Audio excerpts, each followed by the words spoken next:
Kongreso.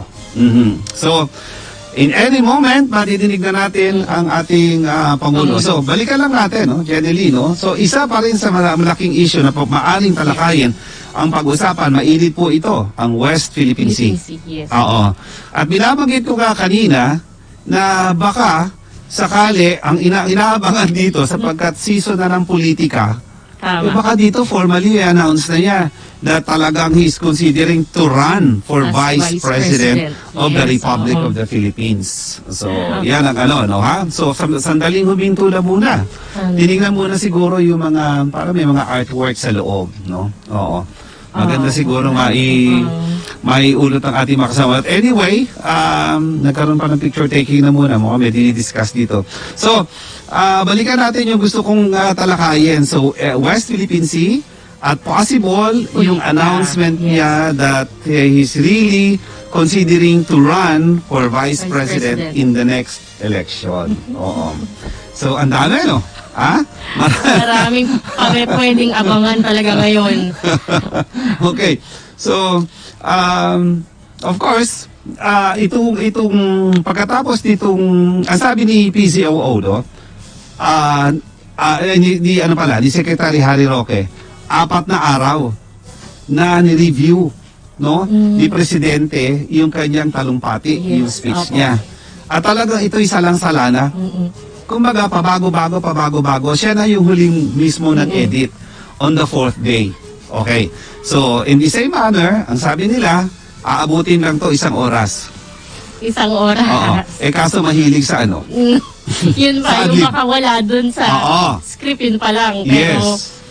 Kaso mahilig sa adlib. Yes. Okay. Kaya baka ito ho, 1 oras, no, o itong 60 minutes ay maaaring lumampas. So, pagka ginanahan ho ito, tingin ko mas mahaba ang adlib ng Pangulo. Okay? So, dahil marami siyang kailangang sagutin. and it was experience also in the previous zona na ang forecast nila 1 oras, Pero no? laging lumalampas doon. Okay. Mahaba yung ano, ayan na, nasa loob na. Pumasok na ng session hall ang Pangulong Rodrigo Duterte. Ito. At ayun, kahit papano, may palakpak na. Mula po sa mga kongresista. 350 lang allowed sa loob, no? Yes po. At saka talaga mahigpit. Mahigpit talaga. Okay. So, ibig sabihin niya, bago ka makapasok, may RT-PCR ka at may antigen ka pa doon. Yes. Okay? So, eto ho. Ayan. So, papasok na si Presidente o nasa loob na mismo. Ayan. Papaakyat na ho siya. Patungo na siya doon sa podium para pumwesto. Ayun. Ay, si Secretary Lorenzana ng Department of National Defense. Yes. Okay. Sinalubong siya pareho. Andun. President Tito Soto. Anong tawag doon? Nag-ano pa sila? Fist bump. Nag-fist bump pa sila ni Speaker Velasco at saka ni Senate President Tito Soto. Okay. And of course, kapag nakaharap ka, to your left yung Senate President, no? And to the right, it is the Speaker of the House. At siyempre, nasa sentro si Pangulong Rodrigo Duterte. Okay. Ayan. So mga kaibigan, para dun sa mga late tuners, kayo po ay nakikinig sa special coverage ng DWIC 882 para sa huling sona ng Pangulong Rodrigo Duterte ngayong araw na ito. Ang huling sona ng Pangulong Rodrigo Roa Duterte, the DWIZ special coverage. Led by Miss Morissette Amon and accompanied by the Philippine Philharmonic Orchestra.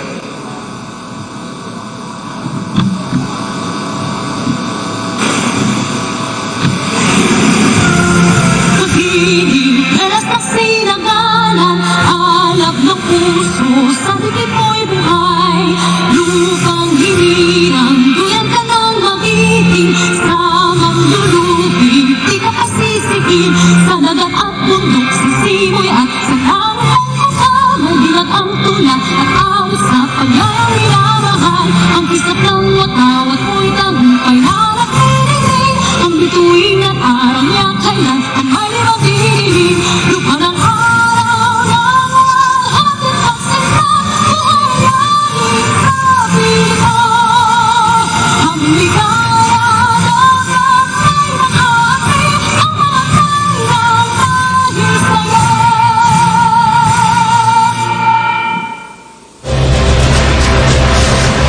Please remain standing for the nation's prayer.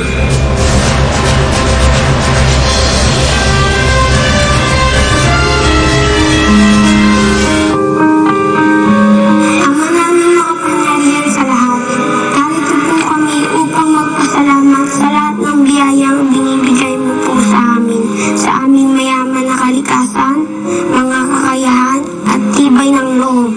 Maraming salamat po. Basbasan mo po at gabayan ang aming mahal na inang bayan at ang aming mga leader na pangalagaan ang aming kinabukasan bilang susunod na henerasyon ng aming mahal na Pilipinas. Gabayan mo po kami sa harap ng pandemya at protektahan mo po kami. Ipakita mo po sa amin ang tamang daan upang malagpasan namin ito at lahat ng mga darating pang sakuna, kalamidad o anumang hamon. Lahat ng ito ay tinatanggap namin bilang pagsubok lamang upang lalo kaming sumampalataya sa iyo. Naway matamo namin ang ganap na pagkakaisa bilang isang bayan. Turuan mo po kaming maging mapagkumbaba at laging unahin ang aming kapwa bago ang aming mga sarili, lalo na ang mga kapuspalad, mga dumaraing at ang mga nais na marinig, pati na rin ang mga kababayan namin naghahatid ng mahalagang serbisyo sa kapwa, maging dito sa Pilipinas o sa ibang bansa. Patatagin mo po sana kami bilang tao at bilang isang bayan na laging nananalig at naniniwalang hindi mo po kami pababayaan kailanman. Salamat Panginoon sa lahat ng blessing sa amin. Ito po ang aming dasal. Amen.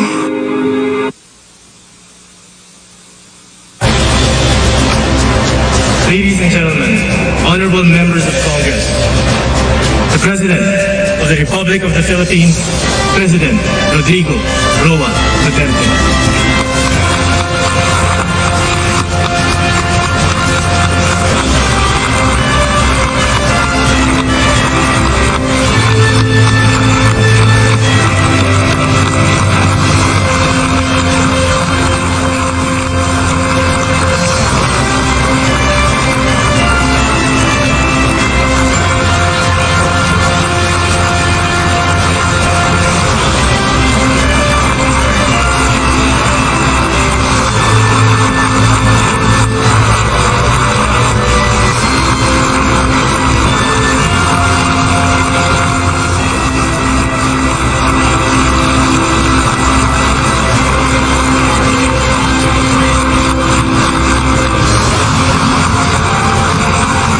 Kindly sit down.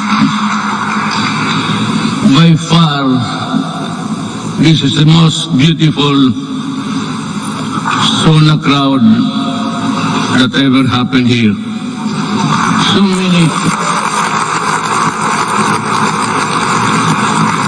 many beautiful faces. And you only have to guess when you see the full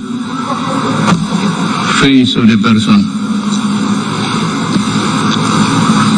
Senate President Vicente Soto III and the honorable members of the Senate, House Speaker Lord Alan J. Velasco, and the honorable members of the House of Representatives, Vice President Maria Leonor Robredo, former Presidents Fidel V. Ramos, Gloria Macapagal Arroyo, Joseph Ejercito Estrada, the Chief Justice Alexander Gismondo, and the Justices of the Supreme Court, Executive Secretary Salvador Medaldia, and the members of the Cabinet, Dean of the Diplomatic Corps, His Excellency Archbishop Charles John Brown, and the distinguished members of the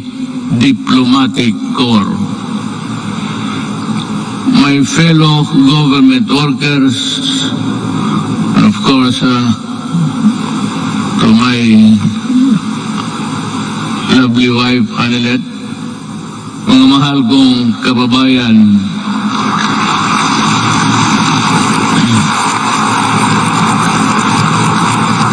when I assumed the presidency 5 years ago, dominant in my mind were the dreams and visions of a better life for all Filipinos.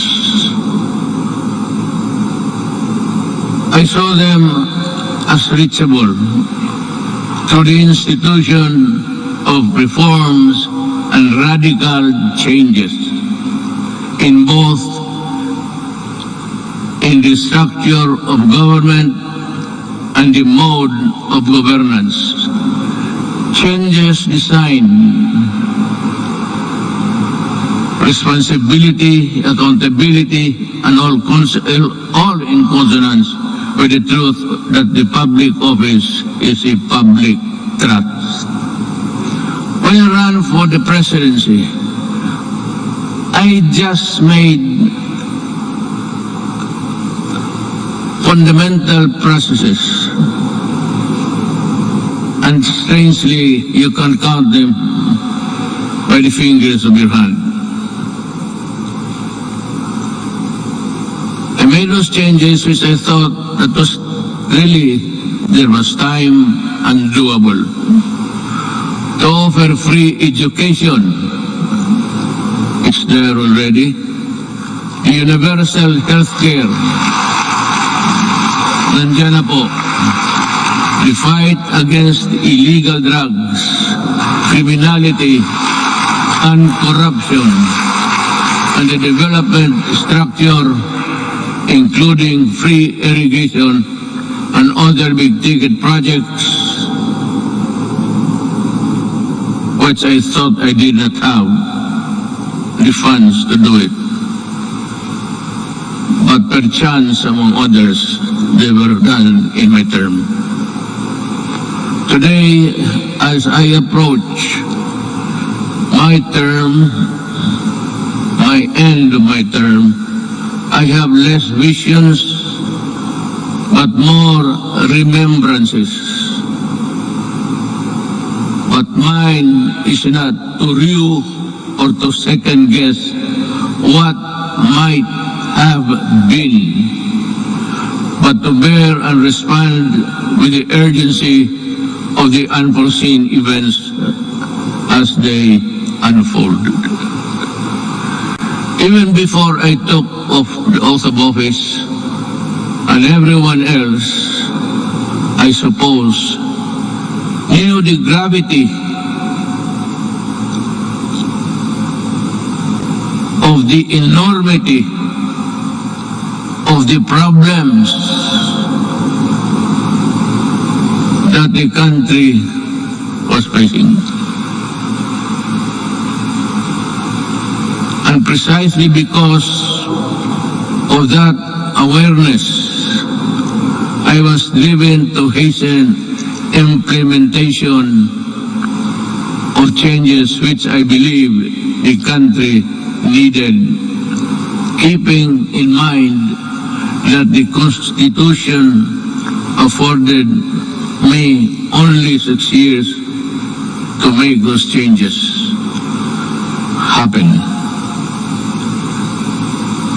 Making a difference within the constitutional time frame is what I was up against.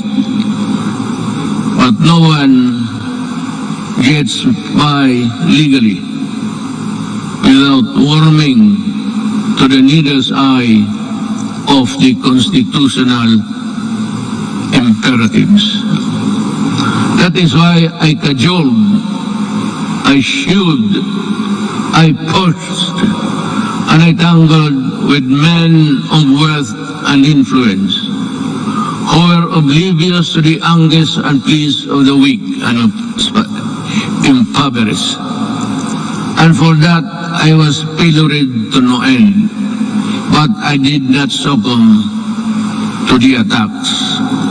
And neither did I allow criticisms, however intense, dampen my determination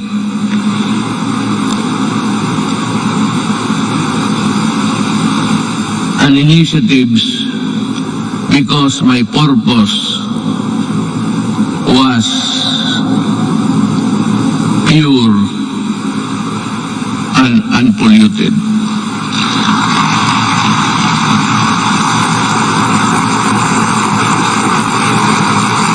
While we were busy instituting reforms, the twin ogres of illegal drugs and corruption laid low for a while, only to resurface as deal with us and make no mistake about it.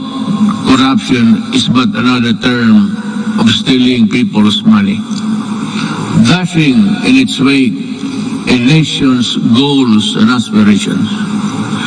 Due to the brilliant programs and excellent work of our economic managers and the extraordinary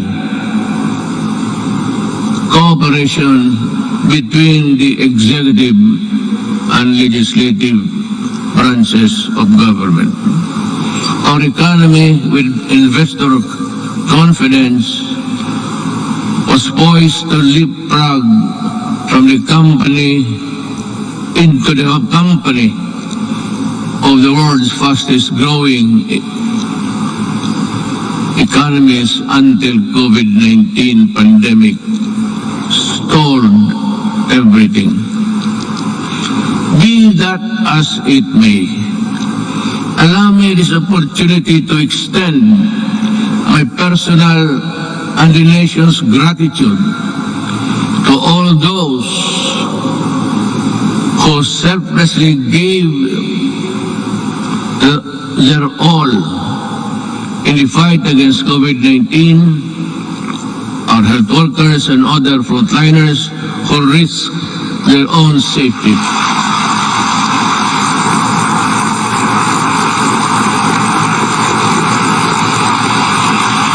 To keep our essential health services and our food supply chain running,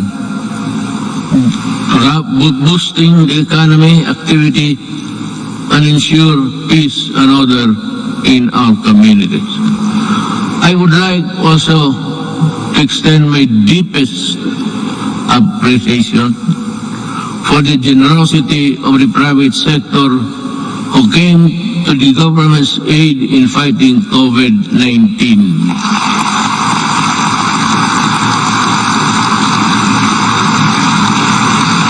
I am profoundly thankful for your sustained assistance to fellow Filipino.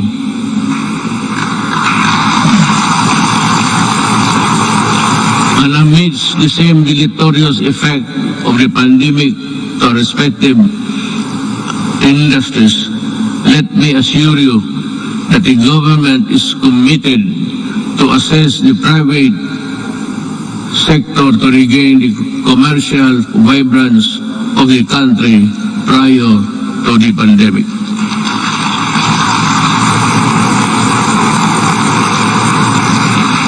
To our local executives, this pandemic pushed you to step up and deliver responsive assistance. I'm glad to have seen you undertake new and heightened responsibility, working doubly hard to protect your constituents.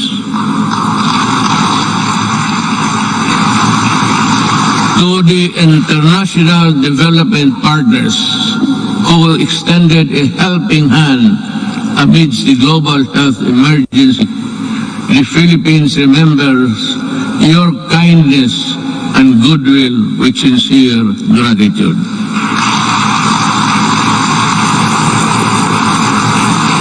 And to all of you who answered the call to protect one another by adhering to our nation's protocols, daghang salamat.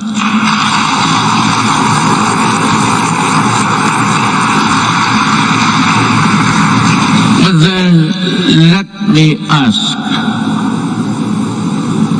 perhaps you unto myself, what exactly is the state of the nation today? In the light of the pandemic which has paralyzed business activities and crippled even the strongest world's economies. So, where do we go from here? Looking back to our accomplishments. In my first SONA, I laid down with utmost commitment and resolve the overall direction of my presidency. A comfortable life for all Filipinos anchored on a people-centered approach to development and governance. If I remember correctly,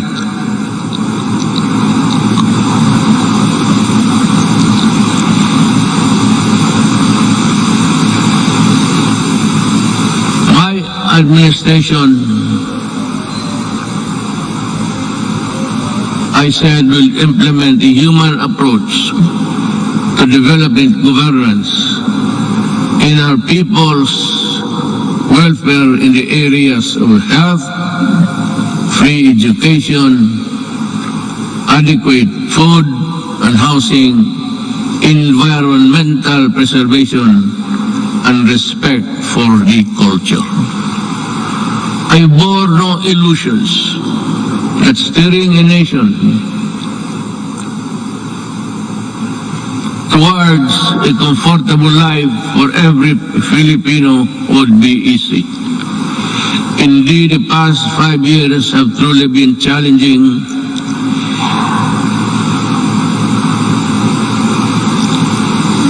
and humbling.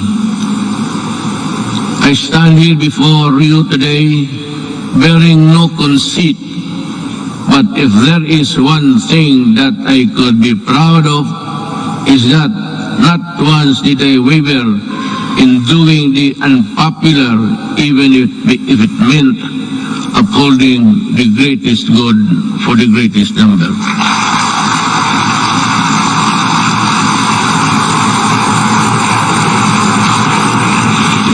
Before I took office, our country was beset with communist insurgency scattered across the nation. A separatist movement that sought to divide us on the basis of religion and religion's deficiencies, and the proliferation of illegal drugs and criminality.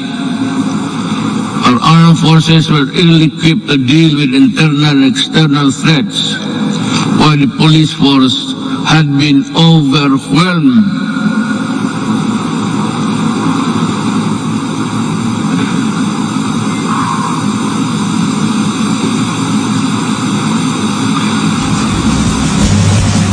by criminality and the drug trade problem.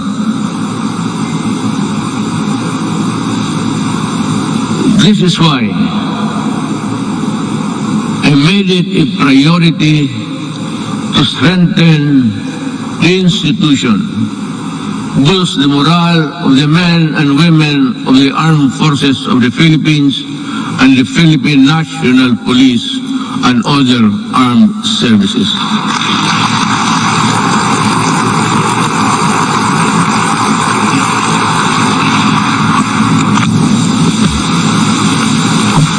Again,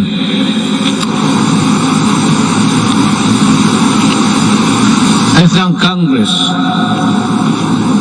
for working with the Executive Department in enhancing capabilities of the AFP and PNP through our modernization program. In 2018, we raised the salaries of our military and uniformed policemen and personnel to a level commensurate to the critical role they play in upholding national security and maintaining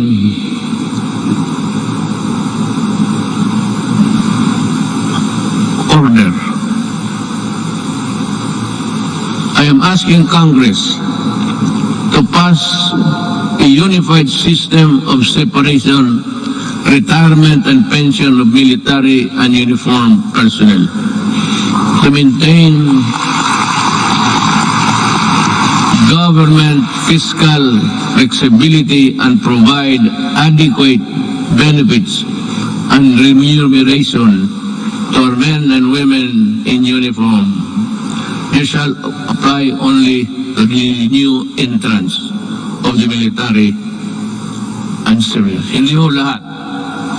Cannot be that we have to pay so many,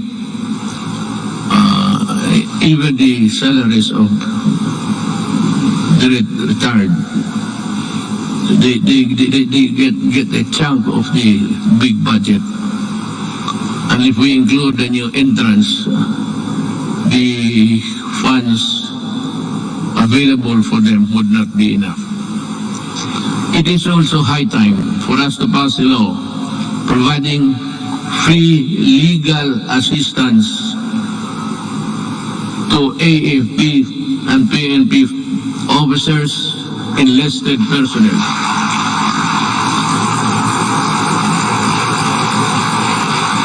To help them from charges arising from incidents related to the performance of official duty. The continuous upgrading of our defense capability shall ensure that we shall uphold our territorial integrity and sovereignty from external and security threats among the new additions.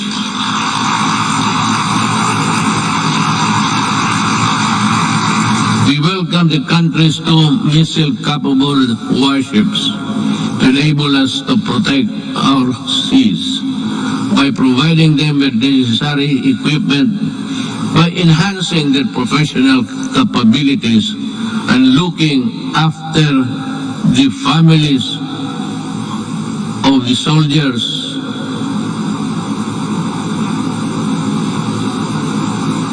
who would not be longer be in their company. We do not only strengthen our military and police institution, we also inspire them to serve this nation to the highest degree of loyalty and patriotism. We enable them to carry out their mandate to defeat all enemies of the state, whatever the cost. Indeed, I am proud of the accomplishments of our troops in securing our nation against all threats to our democratic institution.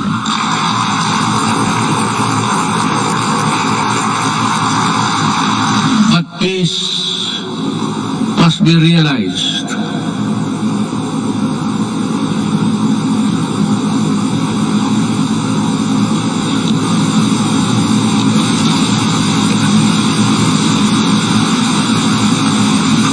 Peace and security is not only just a military concern.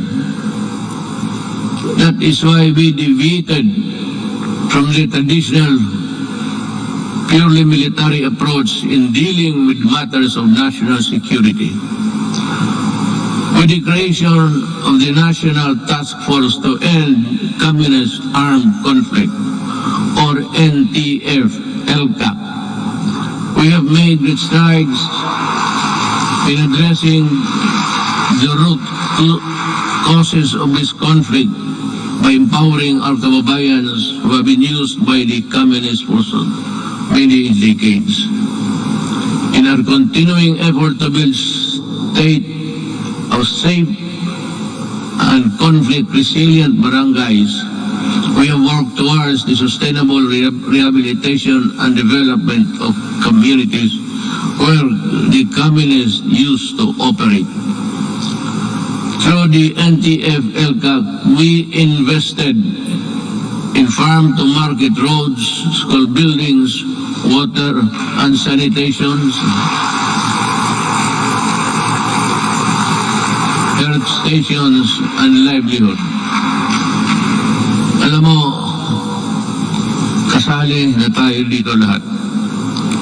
Always, every law or every regulation must pass Congress, of course, to the President. But sometimes, you know, in our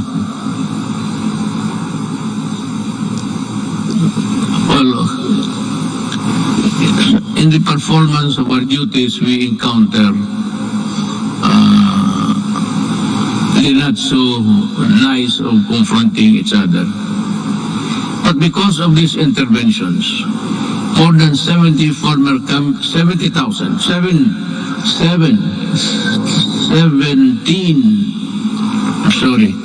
former communist rebels have surrendered to government. They have returned to the folds of the law and are happily reintegrating programs or the local equip.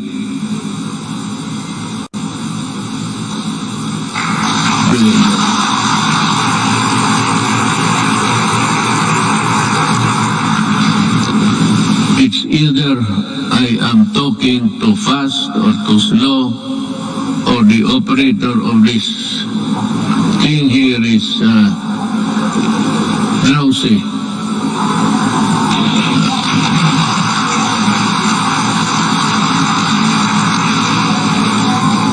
Maybe because I had so many ad-libs along the way. Marami akong akin lang.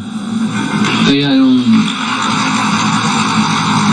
nahito ako when I stop and I'm process something in the gray matter between my ears, hindi ko mahabol o hindi alam ng operator. Hindi bali, ma'am, mahal pa rin kita.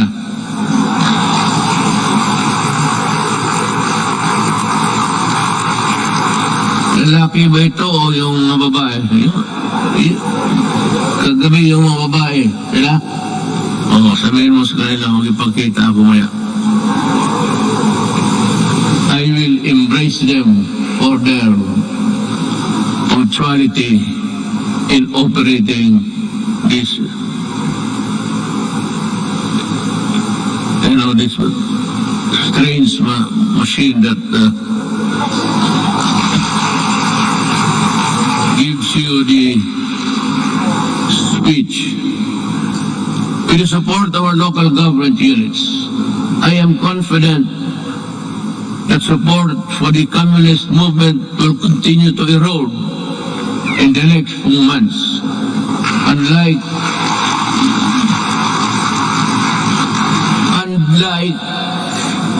the decades-old Moro rebellion in Mindanao, we also bring an end to the armed struggle of the communists once and for all.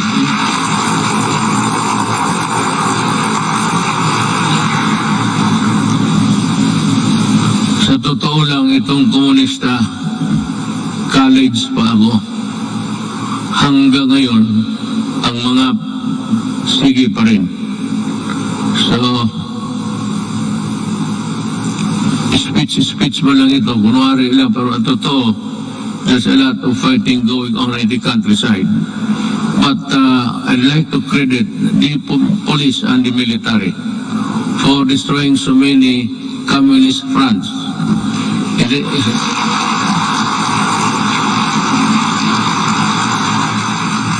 think they have destroyed more than 15 apparatus or the fronts of the Communist Party of the Philippines. Alam mo, mag-istorya muna tayo sa taxation. I'd like to be frank with you. Everybody in this country are paying taxes to the communists. The Communist Party earns billions but pass on a little to their fighting men who die for an ideology that is so rotten and corrupt.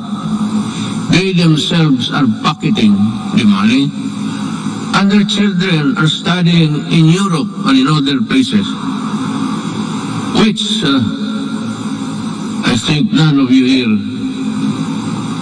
can finance such journey. Yan ang masakit dito.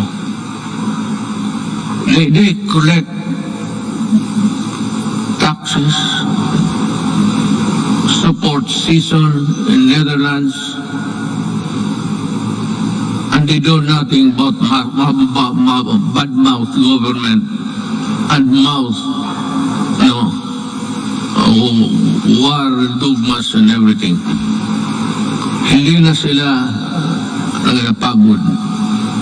It's about 53 years in the making. And until today, the poor people are dying. The cadres, and most of them belonging to the indigenous tribes of our country, are fighting a losing battle between the communists and the government. They waste lives, they enlist children, and they are proud of it, but they deny it. But when you go to the mountains, such as I and Senator go many times, even during the elections, they were there with so many arms that I think somebody, an idiot here in the Philippines, supplied the firearms. I'd like to ask Congress, especially Senator Bato, kindly dig on, because we have identified the person who imported the AK-47 into this country on the pretext of using it in the security, providing security and guards in all, in business establishments, and for those who can afford their home. This policeman, I think, is still there. He was a colonel, and he is still, walang nangyari. At maraming sundalong namatay dahil sa mga armas na pinasok nila dito sa Pilipinas. So that my orders today to you, if you see them walking around, kindly shoot them dead.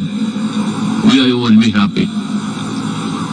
Anyway, you're already charged in the ICC together with me. So what is the problem of adding another one?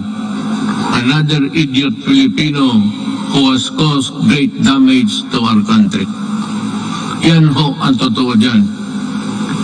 At itong mga pulis, but let me go back in time.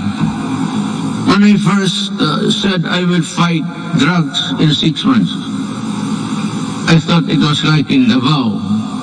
You can either coerce, intimidate, or bribe them, or give them money. I said, lumabas kayo ng Davao, doon kayo magkalat sa Luzon at sa ibang lugar, huwag dito sa Davao.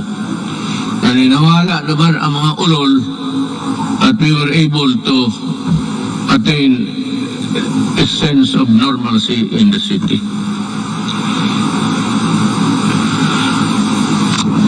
Yun ho ang totoo. There are people charged with corruption and even going to prison for just maybe not telling the truth in their assets and liabilities. Nakukulong. Itong mga police were doing their thing, their drugs, they were the manufacturers, and they were the distributor of drugs.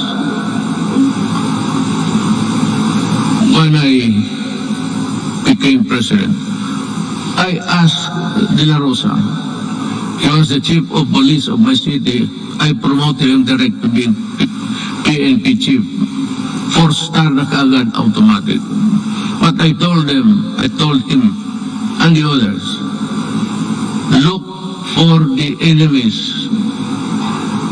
Look for where they are.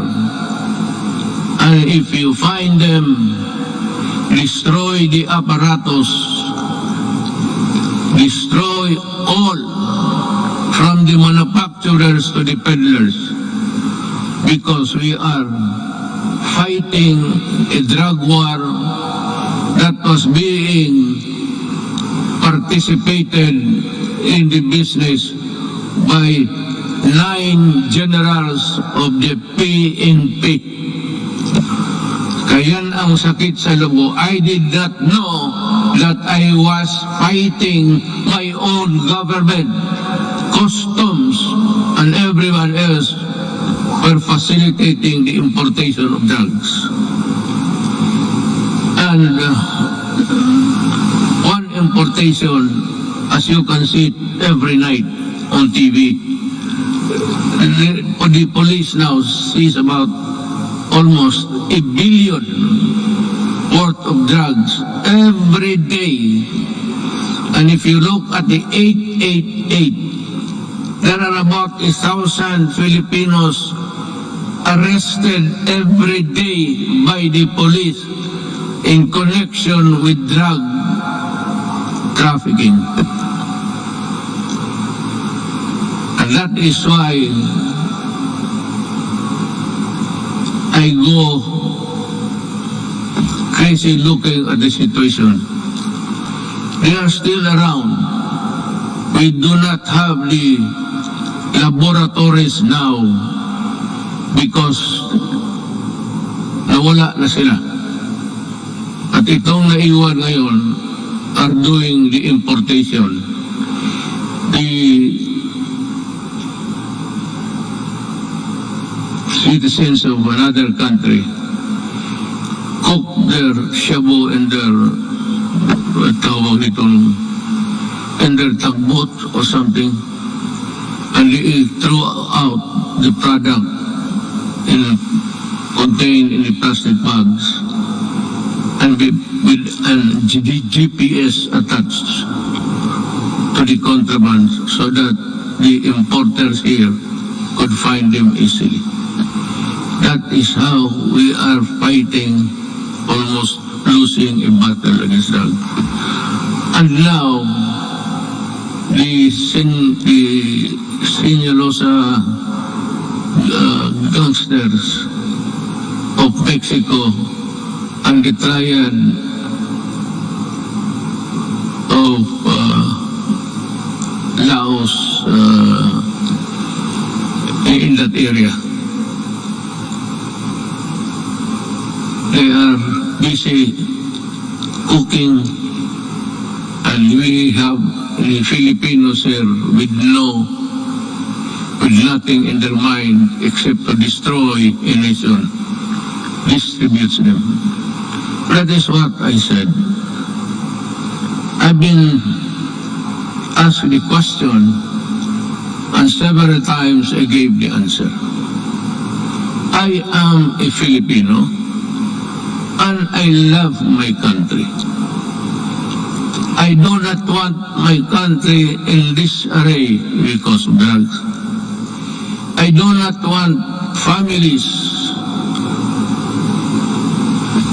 break up and become dysfunctional. Yun ang masakit sa akin. If you want to destroy a family, look for a way of the member or a resident of that family home. Bigyan mo na droga. Pag nandiyan na yung droga at they are hooked and that is the end. Sometimes families are separated because of drugs, becomes dysfunctional, at yung mga masawa magpunta doon sa abroad, ika nga, to look for jobs. And you know, in the Middle East, I am not attributing it to any particular country, but there are tribes in the Middle East who are employing our Filipinas citizens, and they are uniform. Everybody who comes here home asks them how many hours of sleep they have. They said it's only 3 to 4 hours, and the food is hagwas, and they sacrifice because they send money to the families back home, and thinking all the time that the money was spent usefully, only to realize when she comes home that that family has already dispersed to nowhere. Bakit yan? Because itong mga durugista sa baba, itong peddlers, itong basurero, tawag, it's a street lingo. They look for families na may mga nanay, tatay nagtrabaho, ang tatay or nanay nagtatrabaho sa abroad. At to think na iniiwan nila ang mga anak nila kung saan-saan na lang to their neighbors at the tender age of 3 to 4, 5. It breaks your heart. Iiwan lang nila sa kapitbahay kung walang mga relatives. And then, when they come back 5 years, 4 years after, they now realize that their young sons and daughters have gone into prostitution because of drugs. And their boys or their male are nowhere to be found and into the drug business also. Yun ang pinakamasakit. Masakit sa akin na ang Pilipina pumunta doon para magtrabaho because sexual abuse in some tribes in the Middle East have this notion that if you are a slave or you are a paid person working for them, sexual abuse becomes part of the territory. Kaya dyan ako pumuputok at nakakita ko yung mga pamilya na sira. And to think that they labored without sleep, eating, I said, garbage, and not being allowed to go to their own church to pray, well, that is prohibited by them. And we have been, just because of their money that they get, we just look the other way around, but still being, bothered every night, and what will happen to the next succeeding group of. That is why I have in this speech, I talk about slavery. Pero yan, pagprangka ako, I have never denied, and the ICC can record it. Those who destroy my country, I will kill you. And those who destroy the young people of our country, I will kill you. Talagang nangyayari ito because I love my country. You can do it the legal way, but it would take you months and years. And you know what? The statistics I just learned the other night, that plenty of those who are in the middle class have been released from prison despite the fact that they are charged of trafficking which is non-bailable, and most of them are out. Babae pati lalaki ang kaso. And that is why I said, I toyed with the idea. I said, if there is still space, with due respect to the Senate President, he is a good man. He can become a good Vice President. He is holy. Ngayon, hindi na siya nahuli.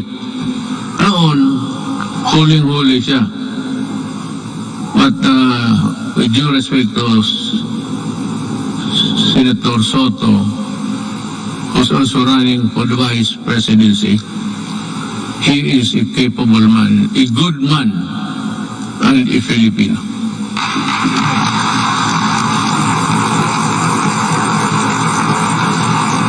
Sige ako tingin sa harap na dito para sa likod ko.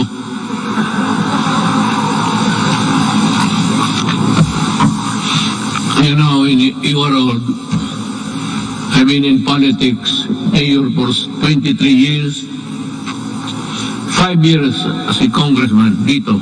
I work here. And 4 years working as vice mayor for my daughter, Sarah. And the presidency. I have been in politics almost 23 plus 4 plus 4. Almost 40. Kaya hindi ko na malaman ang seat arrangement dito. Hindi ko alam na noon pa ang mga Senate President pati.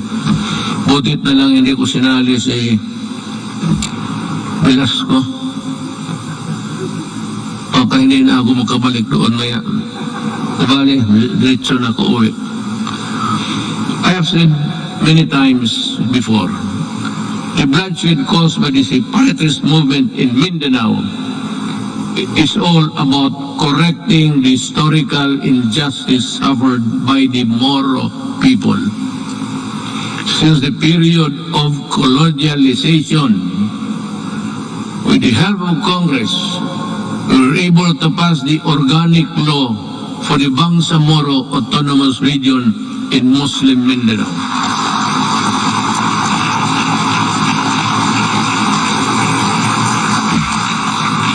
Finally fulfilling a promise that was decades in the making.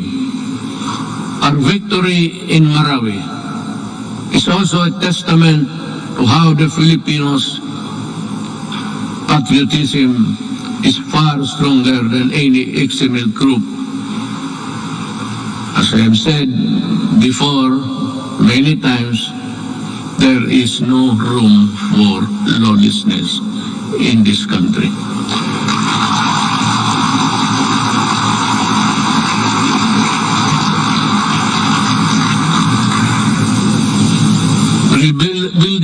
Rebuilding a better Marawi remains today still not completed. To Task Force Bangon Marawi, we need to race against time, and you have to finish the necessary work for to rehabilitate the war-torn city and bring back its families back home.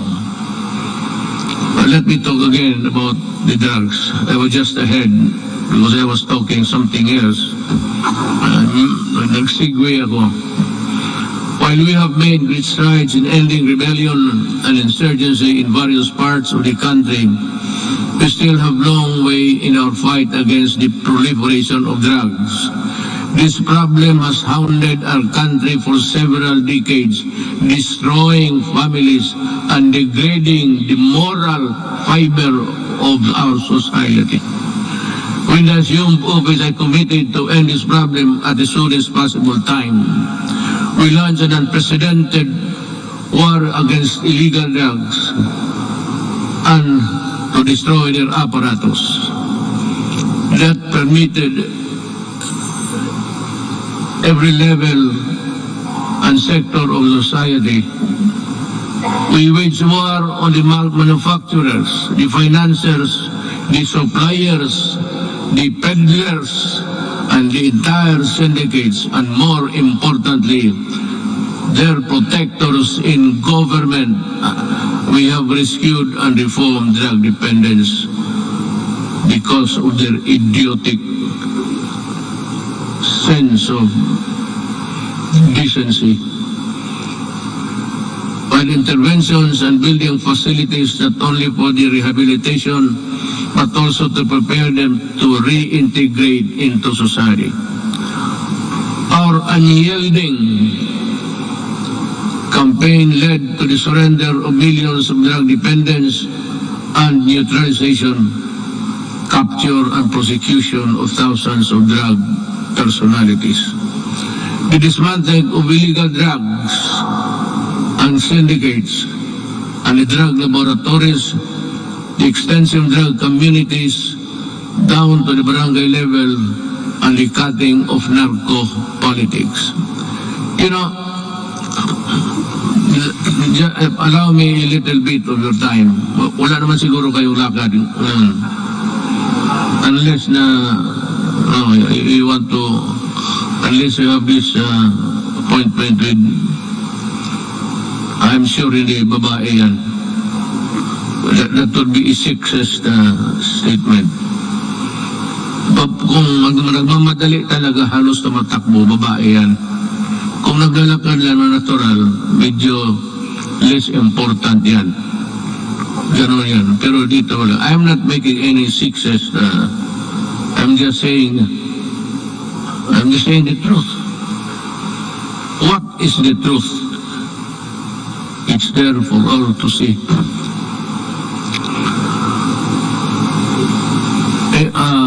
Let me talk about our quest for infrastructure development.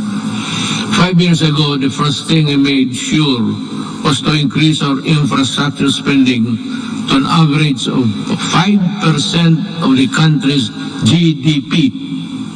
This is significantly higher than infrastructure spending of each and past 4 administrations. Thanks to the comprehensive tax reform program that enabled us to fund critical infrastructure projects, today we can see the tangible results all around. MRT-3, with its frequent breakdowns and unloading of passengers mid-rail, was a horror. That was for the daily commuters to endure in the past. Now, MRT-3 no longer unloads passengers but to their destinations. The waiting time between trains had been significantly reduced to 10 trains running at only 30 kilometers per hour before. Now MRT runs 23 trains at 60 kilometers per hour. We have taken away the misery of public commuting. We also pursue the completion of the LRT to East Extension project by extending Line 2 and adding 2 more stations. We have reduced travel time between Manila and Antipolo from the usual 2 to 3 hours to only just 40 minutes.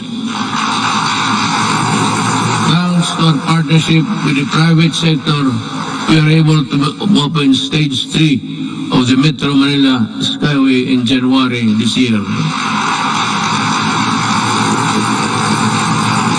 This decongested EDSA and other major roads in Metro Manila. On Independence Day last month, we also inaugurated the Kalayaan Bridge, part of the BGC Ortigas Centerlink project, which will reduce the usual 1-hour travel time between the two business districts in just 12 minutes. Beyond Metro Manila, we are pursuing several high-impact projects that will be completed within my term and perhaps in the following years. It's a question of money.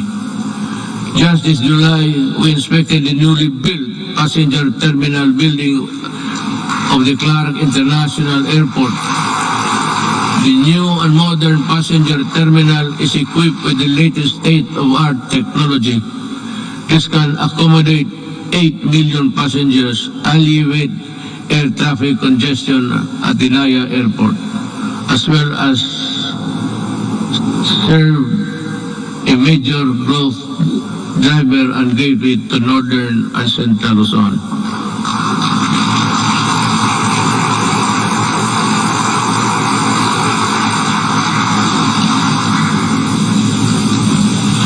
Madali naman magpakpak, ang basa ang mahirap.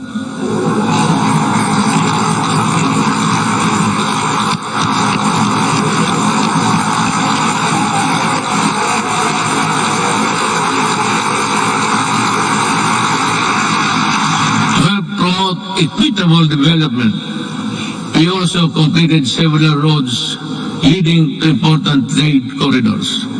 Last year, we completed the construction of the Poro Point Free Port Zone Road in La Union, which improved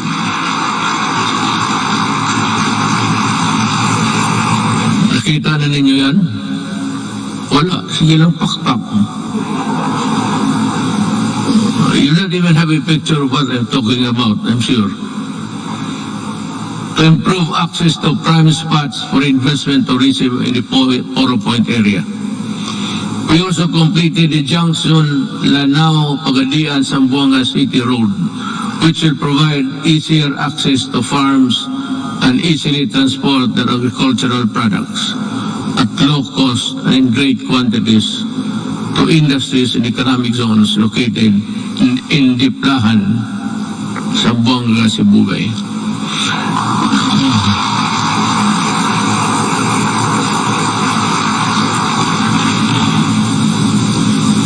The Sorsogon City in Bicol,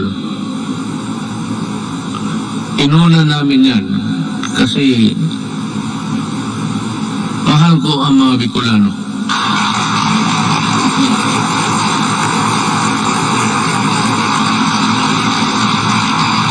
Tawa ninyo yung pakpak ninyo ha. The Sorsogon City Coastal Pass-by Road is targeted completion by the end of 2021, while the Davao City Coastal Road will be completed by 2023. Bakit? Why?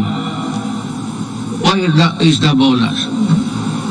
Kasi sinabi ko sa kanila, unahin ninyo yung buong Pilipinas.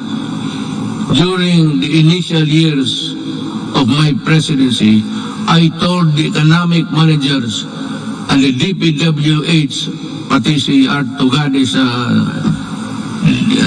transportation, unahin ninyo ang Luzon at ibang areas sa Mindanao.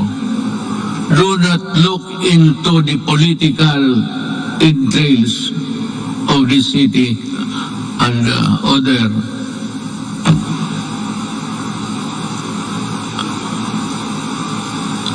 provinces. Sinadya ko talaga na ipangkuli ang Davao. Kaya for the Davao venues, you must understand that we cannot really unahin natin yung kasi taga dyan ako eh. Kung hindi ako sigurado taga Davao, tapos na yan, pareho ng iba. Kaya lang sinabi ko, make Davao the last priority. Totoo yan. Sorsogon is a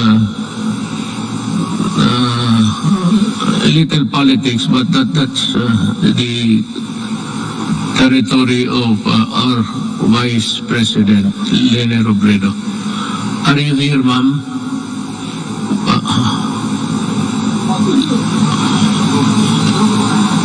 Zoom. Meron ho kayong Sorsogon at iba pa. We have inaugurated new highways and roads as skyways. We have brought both new trains, and these are a testament that we have greatly eased the grueling experience of traveling and commuting. And to sustain our momentum in infrastructure development, I have directed DPWH, DTR, NEDA, Department of Finance and DBM to be on full speed to ensure that our flagship project will be completed within my term, especially those that could help disperse economic activity outside of the densely populated Metro Manila. I thus earnestly call upon our LGU and private sector partners to help us speed and go for the earliest realization towards our flagship project, infrastructure, and others. Let me dwell about governance. As we improve the connectivity, we work towards greater convenience for our travelers. We have extended the validity of the Philippine passport to 10 years to lessen the burden of our traveling travelers and OFWs. We have also gone beyond merely addressing the 3 million backlog of the driver's licenses in 2016. We also extended for the new cars the validity of the driver's license to 5 years, and addedly, we shall begin the issuance of these driver's licenses within 10 years, which would be good for 10 years if there is no traffic violation.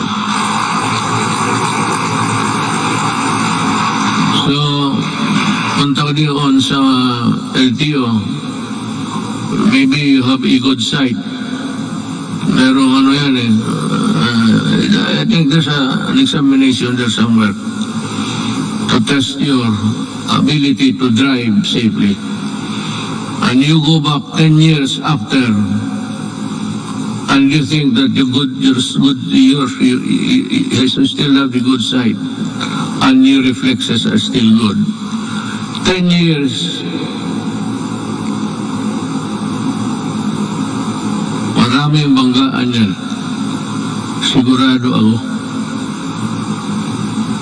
After 10 years, after 5, there should be a stricter measure to issue the 10 years validity of a driver's license by imposing stringent requirements to test the essential functions of eyesight and hearing. Yung iba, hindi na nakakarinig ng serbato And so, I have to, 10 years is too long. I like it. It's good. But we should have assessed it. In 5 years, we should go there for a medical makeover. Tingnan lang kung kaya pa.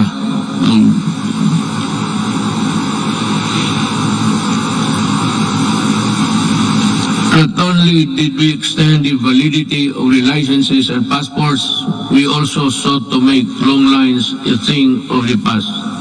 By streamlining government processes, these efforts are embodied in the Ease of Doing Business Act, which Congress passed on 2018. Thank you, Congress.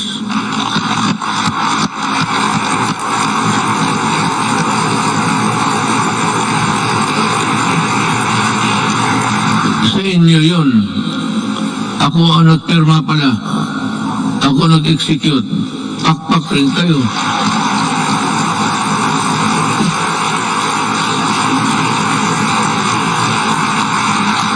Dapat ganun ang SONA. Sabihin mo lahat. At sabihin mo na your, not really your qualms, but your misgivings somewhere there.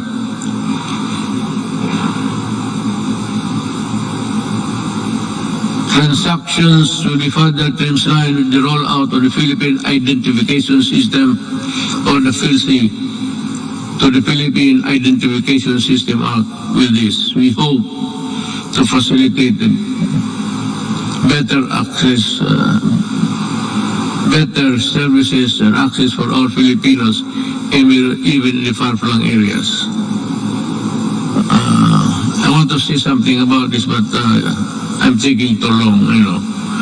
We also ensured the modification of the salary schedule for civilian government personnel through the salary standardization law 5. A necessary measure for our civil servants to recognize their work and accomplishment, as well as a gesture of gratitude and goodwill. We have this legacy, and we hope to pass on this establishment of Central Business Portal, single site, and for all business-related transactions, such as securing business permits, licenses, and clearances, and launched earlier this year. It shall be elevated our global standing in doing business arena and improve our country's competitiveness. Alam mo ito, yung queuing, when I was a mayor, I don't know, but maybe a legislator or a senator or a congressman, not really he is higher than the others. At kung dumaan ka as a local government employee worker, just like me, for 23 years, itong queuing, matagal ko na ito. In Davao, ang passport issuances na doon sa likod ng SM, isang gabi, nagmotor ako, nakita ko yung mga paa sa simento. So I was thinking, anong nangyari dito? So nagbaba ako, sabi ko, bakit dito kayo natutulog? Sabi nila, you know, Mayor, ang pagbukas niyan, kailangan nakapila na kami. Pag hindi, sunod, ibang araw na naman kami.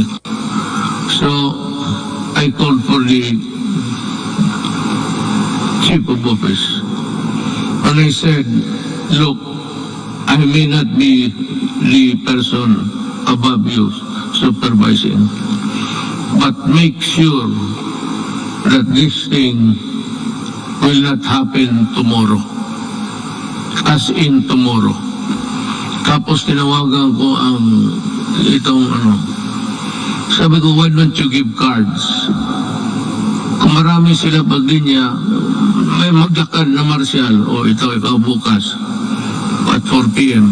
So you have to study the time and motion of people doing work. Sabi ko, ayaw ko dito sa Davao. Because Mindanao, sa Davao ang ang issuances ng passport. So ngayon, pagka-presidente ko, sabi ko, ayaw ko nang makita yan. Not during my time. Not during my time. Paghanap pa ng ibang panahon, ayusin ninyo yan. I do not want people queuing under the heat of the sun and rain. Kaya, sabi ko, di magbigay kayo ng card. They should go to one window, magkuha kayo kung kailan sila makabalik. So divide, I should study your time. And the motion of, the process of, and dito nangyari na because I insisted. Today there is no more queuing, especially in the National Office, Statistics Office. Nakita ko. Talagang sabi ko na, either you fix the thing or I will resign tomorrow because I could not bear to see those people. Hindi sa panahon ko, kung hindi ko madala, hindi ko man kayo mapatay, hindi ko kayo mabugbog. Ako ang alis sa gobyerno. Sabi ko, ayusin ninyo yan. Hindi ko gustong makita yan.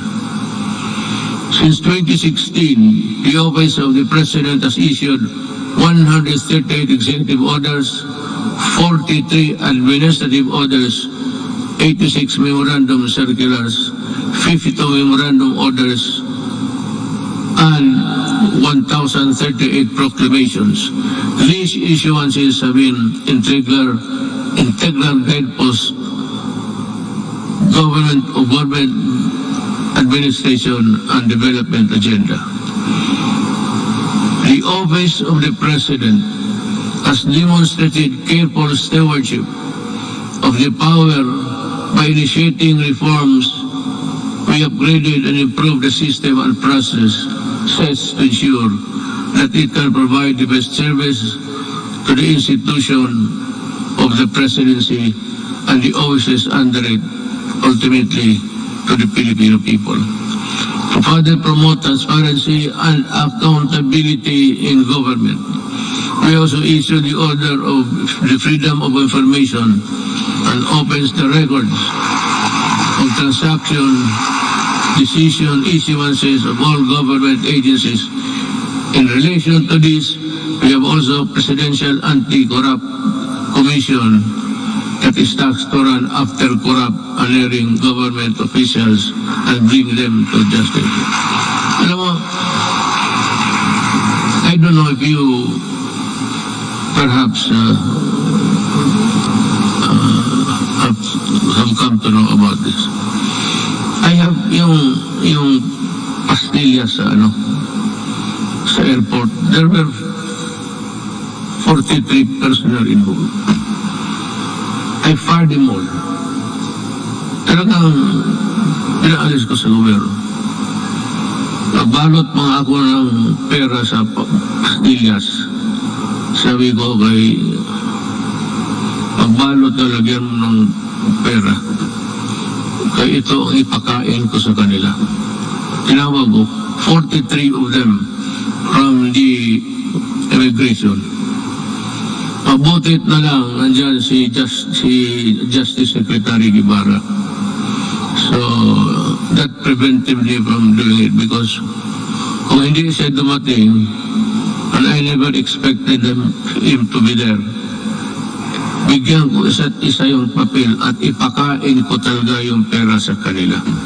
Kung gusto mo ng pera, kainin mo. That is the best way of... Then you fire them. Customs 73 plus 42, and every day you have about... We have dismissed about 200 government personnel. But some I did not allow the publication because may mga pamilya so late yung sabi nila na wag na kasi nasasaktan yung mga so ngayon wala na. I've stopped it, but there is no saying that we cannot reimpose it again for all of these idiots. I still have about a year to go. I will reach you somehow. But corruption is endemic in government. You cannot stop corruption. Nobody can stop corruption unless you overturn government completely. If I were the next president, if you think that there's really need for you to change everybody in the system, then you declare martial law and fire everybody and allow the new generation to come in to work for government. Eh kung hindi mo ganunin, walang mangyari. Nandyan, it's in the system. Kagaya ng drugs. Sino ba naman maniwala na 9 generals sa police were into trafficking of drugs? And because they are policemen, the charges simply just, disappeared. Because the prosecution, the investigation, it's all part of the vital documents in court. Wala, nobody was investigating because they are also policemen. Kaya yan kahirap ang ano. Kaya gusto mo, itong mga to, talagang the only way to do it, just call them and say, look for another job. Don't.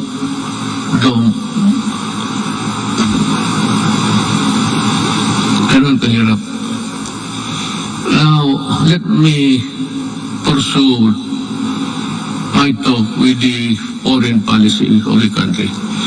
In the international arena, we have vigorously pursued an independent foreign policy centered on the promotion and protection of our core national interests. Yet,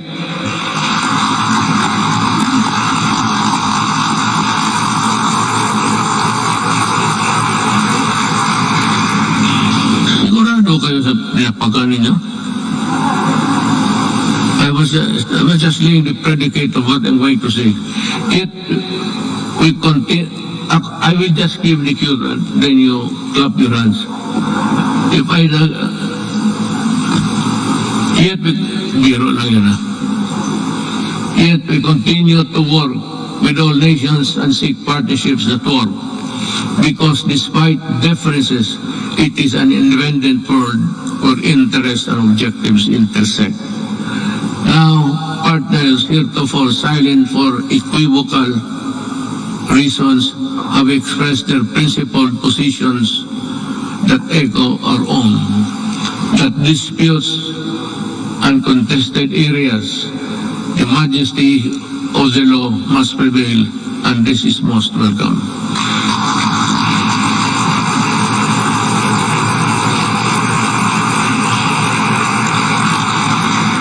To our friends in ASEAN and around the world, thank you for supporting my government, my country and people, where it truly matters. I assure you that the Philippines will remain a responsible member of the international community.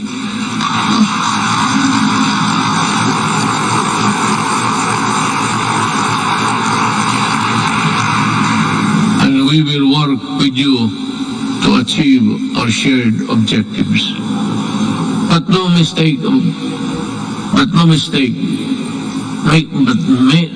no mistake, rather.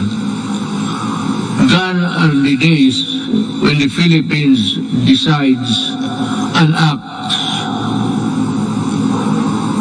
in the shadows of the great powers. We will assert what is rightfully ours and fight for what is rightfully due to the Filipino people.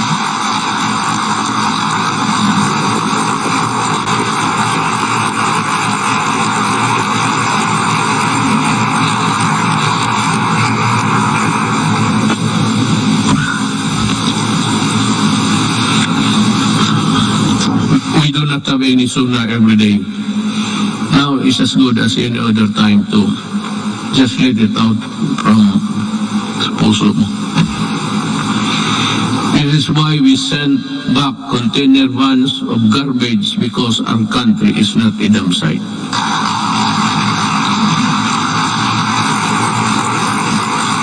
And the first country to do that, hindi ko alam kung bakit, ang Canada. And the container was there for 3 years because hindi alam ng port authorities kung anong gawain nila sa garbage. And I said, isauli mo. I want it done tomorrow. Those containers must be out of our country. Pag hindi kayo lahat, all of you in custody, I'll fire you. That is a good ground for dismissing people for accepting the garbage. Kaya,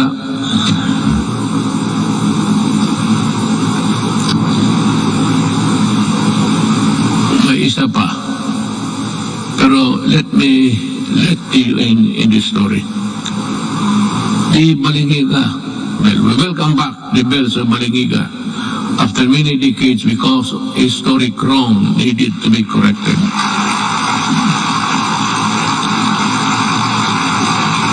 The deal was, I would say, I am in bad faith. Sigurado yan, I will admit it, but this is the real story. The Americans, former soldiers, war veterans, went to see me, I think it was in Aguinaldo, and some military men. And in no uncertain terms, they said that you have been invited by Trump to go to America. Have you decided to go there?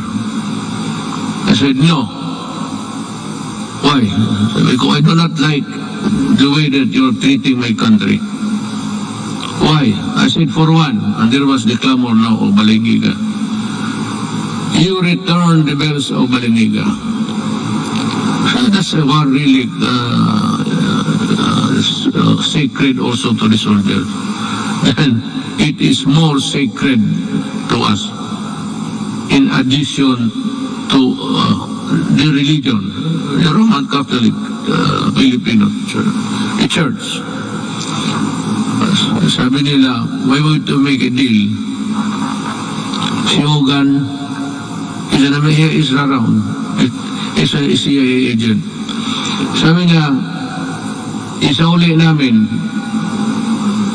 pupunta ka, because I said earlier in my maybe presidency, there will never be a time that I will go to America. Itong mga media mahilag mag-udyok ganon, bakit ka hindi punta? O arte mo lang yan. Sabi ko, then you watch me. Gusto niyong malaman. Sabi ko sa Amerika, yes, I might consider going to America. So, well then. O sabi ko, work on it. Ano in just 2 months' time, they told me that the ship carrying the Balingiga bells are on their way for delivery to Quezon. You remove it, you put it back there, kayo mismo. So tulong-tulong sila doon, nabalik na. Paris Hogan said, so when are you going to go to America? Oh, I do not have the time. But I will go there. Nung malapit na, hindi na talaga ako pumunta sa or how about your promise? I lost time to do it. I cannot do it now. Pero talaga, in my mind, and the Americans might know it, there was never in my mind a trip to America. Ayaw ang Balingiga, sabi ko, you massacred one barangay, baryo noon. Women and children and all. Pinatay nila lahat. Because that bell, Balingiga was used to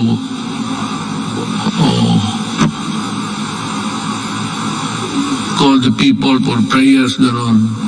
Sa simbahan yun eh. So yung ginawa nila, every time it is used, the Americans knew that it has a great significance to the Filipinos, the Balingiga. after the massacre of one barangay. How many at the time, we would never know. But it was said, isang baryo. Do barangay ngayon, baryo noon yan eh. Barrio is an American word. The barrio. They also call the small places in Mexico barrio. The Americans borrowed it from the Spaniards, barrio. So sabi ko, blood, you really got it at the expense of the blood of Filipinos. Do not hurry me up. If I go to America, it will be in my own time. Pero actually, wala ako. I have not been to America for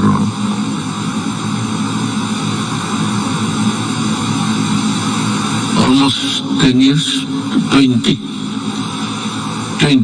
years. I have not visited America, and I do not have any intention of visiting it anymore. We called on the world to dismantle the heinous kafala system. Ito rin isa. Because the Filipino is no slave unto anyone, anywhere. And there is no room for modern day slavery. We helped start a new global civil rights movement for the migrant worker. And we asserted the arbitration ruling on the South China Sea clearly and in no uncertain terms, bilaterally, and the ASEAN, and finally at the United Nations General Assembly. And let me talk about that. I said in the September of last year, the arbitral award is now part of the international law and beyond compromise and beyond the reach of the passing governments to dilute, to diminish, or abandon.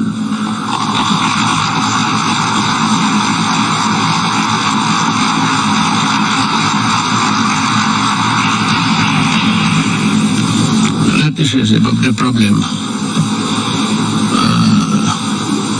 I would like to just to everybody in the Middle East. I would like to tell them that not only Filipinos but all human beings, the kafala has no place there because it's a setup for slavery. Either you correct it or we will ask our workers, Filipino workers, to go home. Sabi ko, bahala na. Kung mahirap lang kami dito, okay lang. We will try our very best to make up for what they have lost, what they will lose in the process. But we will never allow them to be slaves. But we need to do more with our partners. We continue scaling our maritime domain awareness, defense capabilities. Yet, we will not close our doors on diplomacy and the tongue, because that is how disputes are settled and never by force. Let me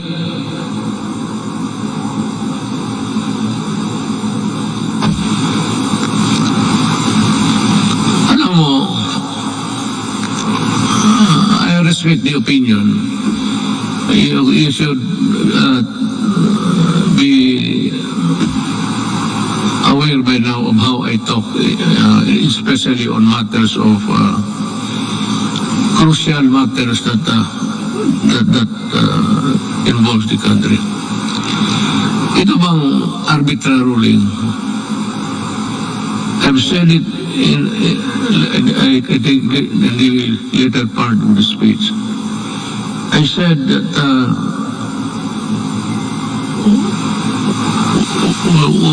what's your problem in the arbitral ruling? America and some Filipinos, brilliant Filipinos, I would say, kept on pushing for something which I really do not know. I have made a speech before the UN. Nakasumplo rin, nandito lang ako. Hindi ako pumunta doon. But in that speech, I laid down the bare, sabi ko, ng ating administrasyon. Ano pa ang gusto ninyo? What will I do with a document that is not bind China because they were never a part of that arbitration? There was really no arbitration at all because it was only the Philippine side was heard. Well and good. But ito ngayon, that there is the arbitral ruling, you know, I do not want to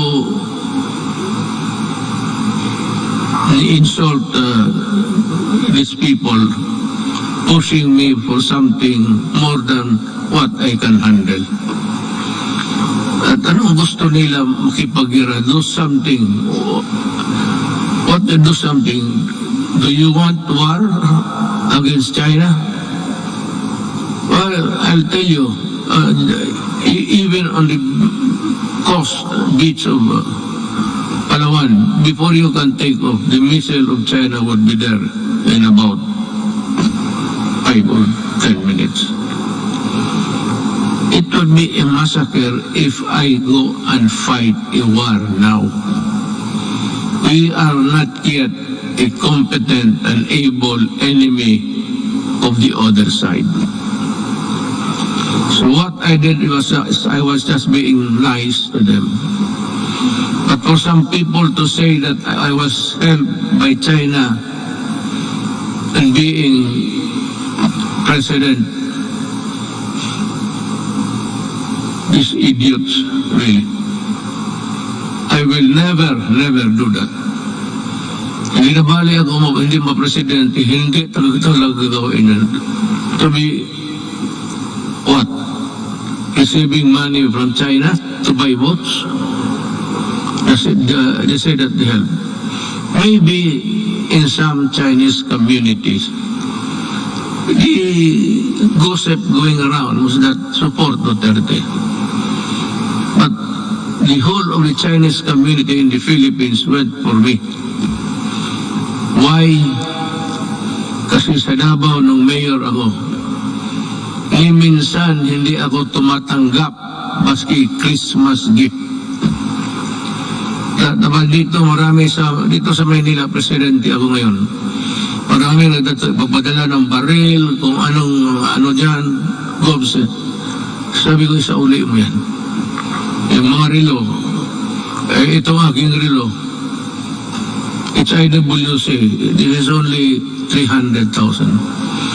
But the patik that has come with me, sinauli ko talaga, return it. O pag hindi, itapon mo sa Pasig sa harapan nila. Hindi ako tinulungan ng China. Nag-usap kami ng China civilly, but after election. And after election, I was a good friend of presidency until now. When the pandemic struck, the first country I called for help was China. President Xi, sabi ko, President, we have no vaccination program here because we do not have the vaccines. We have not been able to invent one. We might have a hard time. I said, no, it's okay, we'll send you. And they send us, donated about 1,500,000 of vaccines. Gano'n, kaya sabi ko, ako, lalo na kami mga Bisaya, mabigat sa amin yan, for us Visayans, yung utang na loob, mabigat talaga yan. Hindi mo mabayaran ng pero pag may utang na loob ako sa iyo, you can be sure that I will be your friend, a true friend, and die for you. Pero ito, China magdayo, bakit ako mapakamatay dyan ng sundalo ko, ubusin ko? How can we fight China? Do we have the weapons? Do we have the everything? Now comes America. They say that if the attack is against the Philippines, they will defend. But they issued a statement that America does not meddle in conflicts involving the boundaries of other nations. And if America has to go to war, you would have to go to Congress to get, American Congress to get that authority to go to war. That is why many presidents, hindi na lang, it was just an error, a mistake, a malicious mistake. No president has ever been punished for attacking nations, getting into a fight with nothing. And if they come here, well, ang problema kasi nandito na yung balingiga, sa uli na lang natin, uli. I will just return and pag ito so big dito ra, herto bells, ring it until you die. Fulfilling my promise to coconut farmers and the Filipino people, my administration has worked with Congress to pass the Coconut Farmers and Industry Trust Fund Act.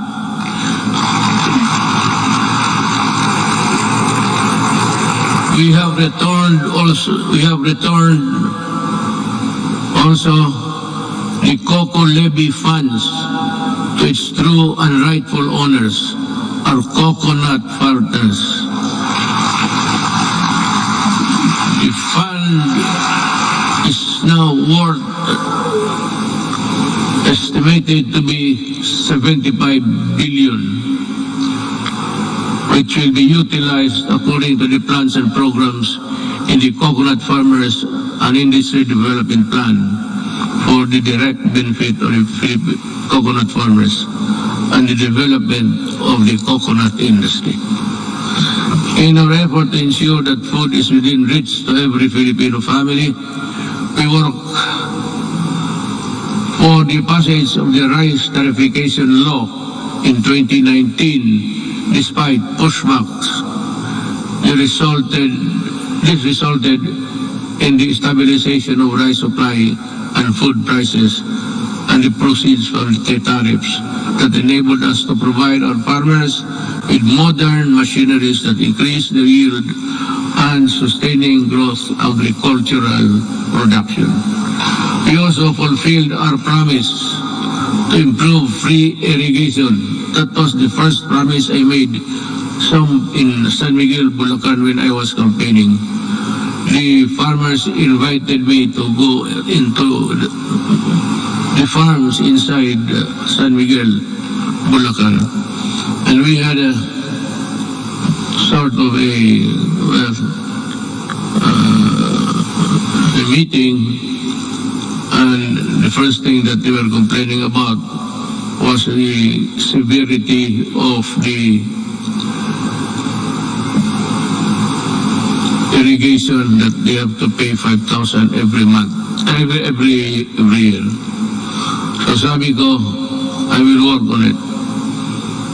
Free Irrigation Service Act of 2018 is a product that now lowers the cost of agricultural production, especially for farmers. We also work to ensure that households have adequate supply of clean water, potable, affordable water. Is more than a commodity. It is vital. It is a vital public good. This is why I used my political capital to fight vested interest behind disadvantageous water service contracts that burden consumers with unjustified water rights prices increases with the signing of this concession water agreements. Concessionaires consumers will be protected at least until 2037. Ganito yan eh. There is this concessionaire, dalawa. Ayoko na lang mag-ano. I will not mention names. Pero this is really what happened. Ang dalawang concessionaires, one in the south, the other one is north.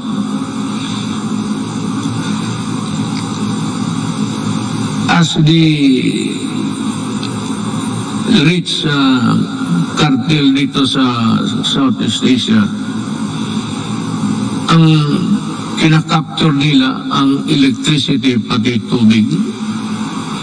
Dito sa tubig, in this contract with water concessionaires, we made so many concessions that really, sabi ko, if you look at the contract and look at the anti-graft law, talagang it's all anti-graft. All of the sentences, even the period and question mark there. Bakit? Sila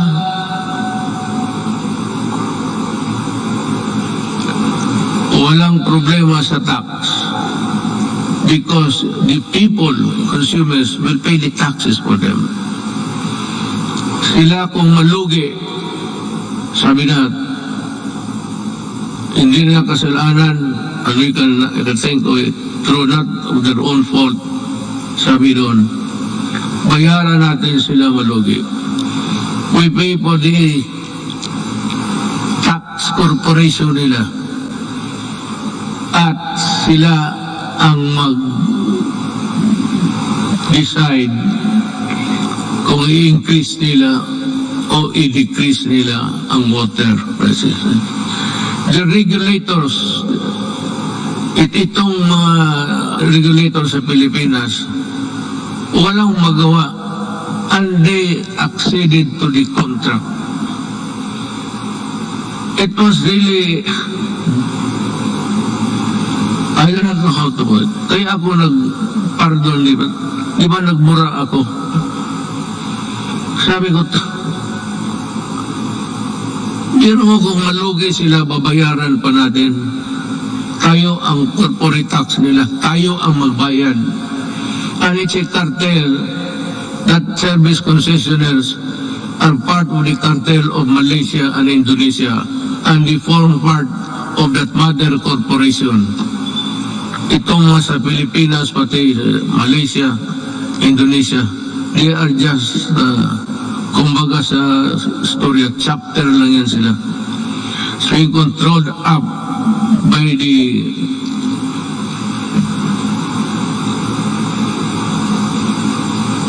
sabi ko, wala ito.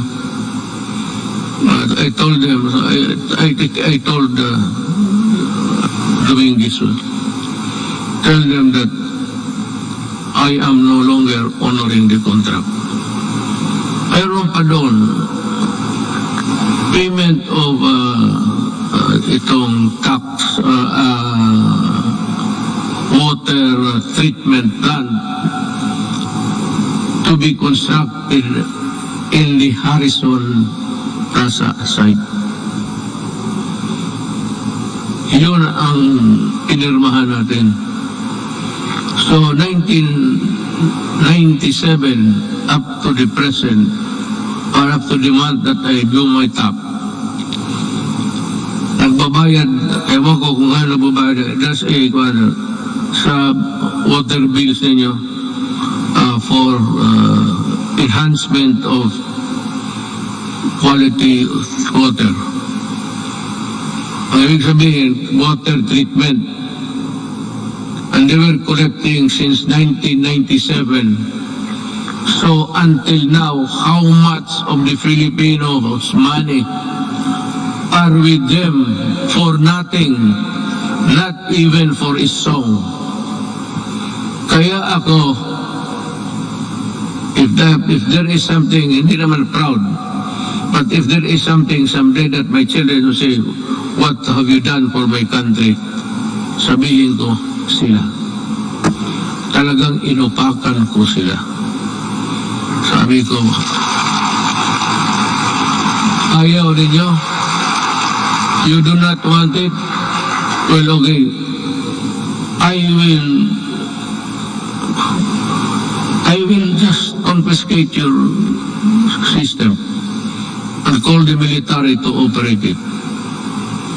I will exercise the eminent domain and expropriate all of your assets here. Kasi, gagawin ko.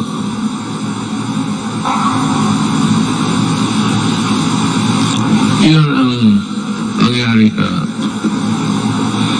So, na sinabi ko sa military in one of our meetings immediately after that incident, I said, if I do not make it to the finish line, kindly, look kindly at the Filipino at tanungin ninyo kung ano na ang nangyari sa kanila. Yung tubig na yan. Now there is a new contract. I have not yet, I have to thoroughly digest it inside. I have to absorb it, every word of it, that the Filipino is protected. Pag nandiyan na yan, then I will sign. But I will not forget. I'm telling them, the crime is there already. And any Filipino would want to go after you can. Sabi ko, I will not free you. I will not, there's no waiver in you. I will never allow that. Just make a new contract. Just realize every day that I can call you.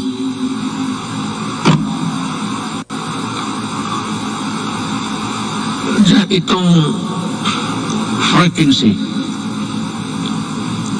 or frequency ng ABS-CBN, yan ang pinaka-ideal kasi frequency is everywhere, but there is a spot kung sa Gulf is a soft spot na maganda yung wala akong problema sa ABS-CBN. They got my money. I'm not problem. They wanted to return it when the case blew up, but they printed all the garbage, including my daughter as a drug trafficker. Nilamon ko na lang lahat yun because I never wanted to be appear vindictive. But itong they are cheating government by the billions in taxes. And they still want that frequency because yan ang pinapag-awayan. No. I will give it to a Filipino na gustong magawa ng tamang unpay. Because isa ABS-CBN, yung even their equipments were imported tax-free. Kaya talaga ako hindi magpapayag. They still owe government billions. Hindi contract na sa nakalagay doon 4 hectares. So ang binabayaran nila 4 hectares sa property taxes. Suppose occupying 40 hectares, that complex there. Pero ginamit nila na papel, yung 4 hectares, yun lang ang binabayaran nila. Kung hindi ba naman, kaya ko sila naway,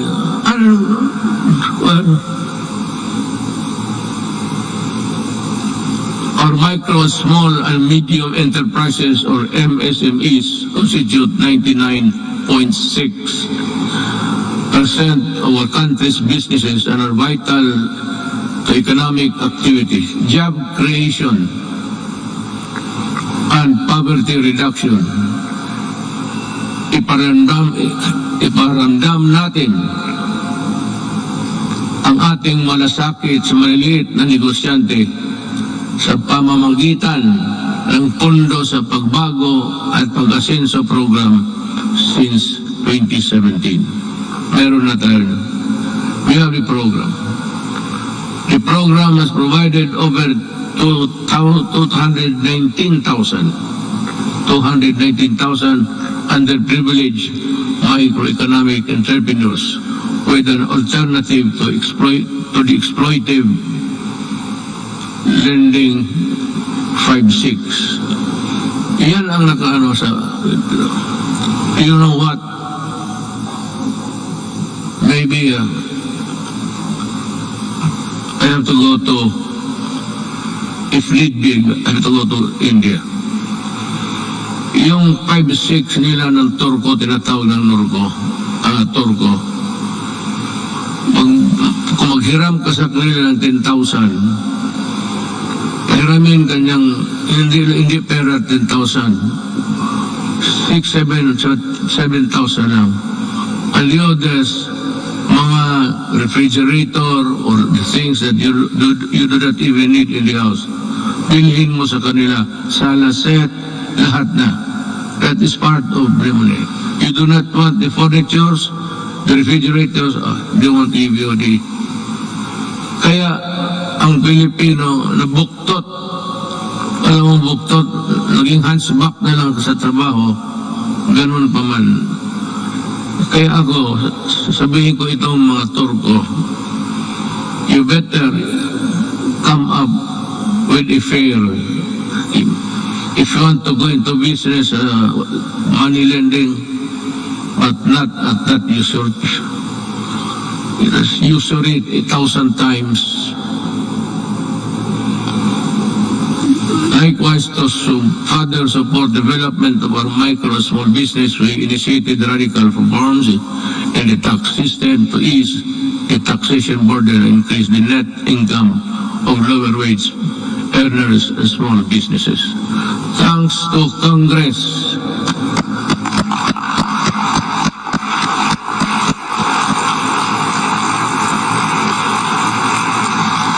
Yan, hindi pa ninyo alam ha. Sabi ko lang, thanks to Congress and our revenue generating agencies, our tax reform sustained our economic growth from the third quarter of 2016 to the fourth quarter of 2019, which made the Philippines one of the fastest growing economies in Asia until the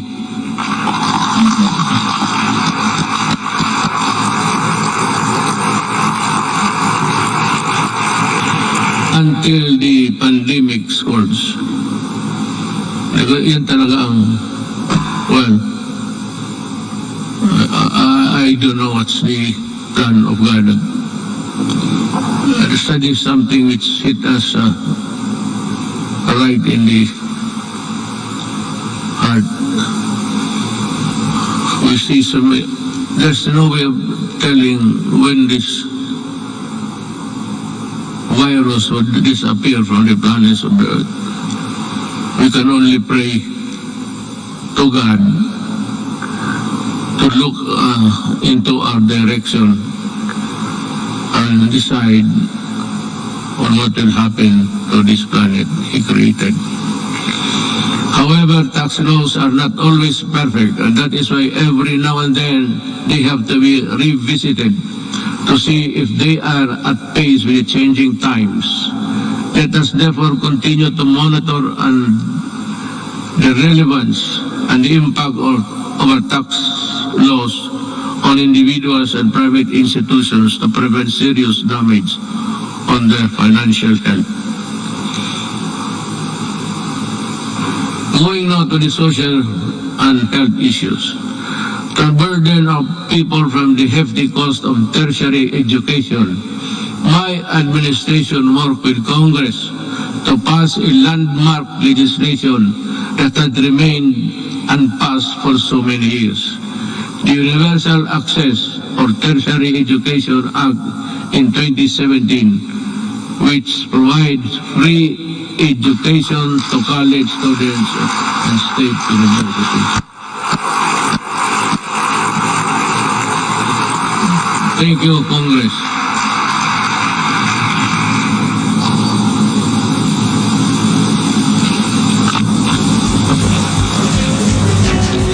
We also passed the Universal Health Care Act in 2019. And to supplement this, I also signed into law the Malasakit Centers Act in 2019.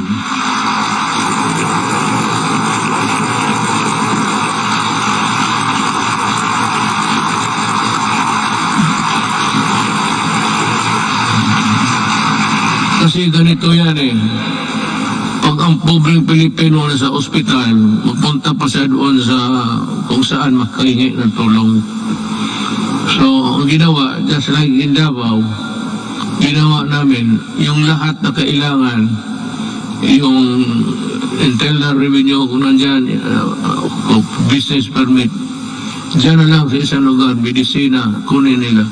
Dyan mismo sa ospital. Hindi na sila maglakad-lakad. And to me, that is one of the most, let me find the word, a poignant act of Congress and of the Executive Department.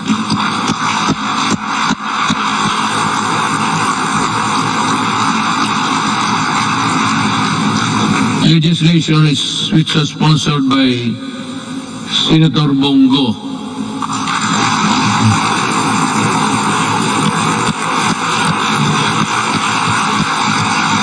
If you feel like standing up, you can, Senator.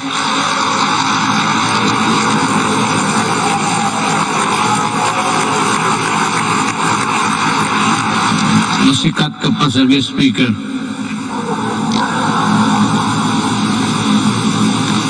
Unburden our people with the tedious process of going to various agencies and offices in order to avail assistance from government. I am pleased to report that we have already established 130 Malasakit centers across the country. That has already helped millions of Filipinos in their hospitalization needs.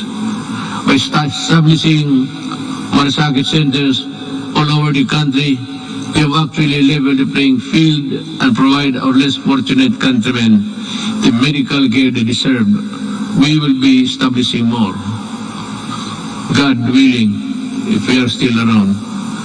Sa pagtatag ng Malasakit Center, hindi po kailangan lumapit at humingi ng tulong sa iba't ibang ahensya ng gobyerno.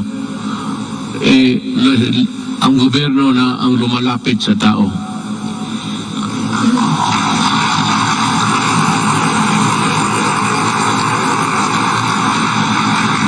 So, let us talk about COVID. It's mentioned everywhere in the speech, but what's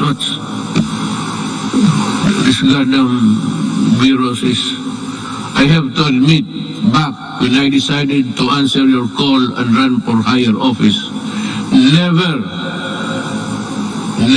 did I imagine that my presidency would not only be judged by how I made good in my campaign promises in fighting illegal drugs, criminality, corruption, but how well I led our nation during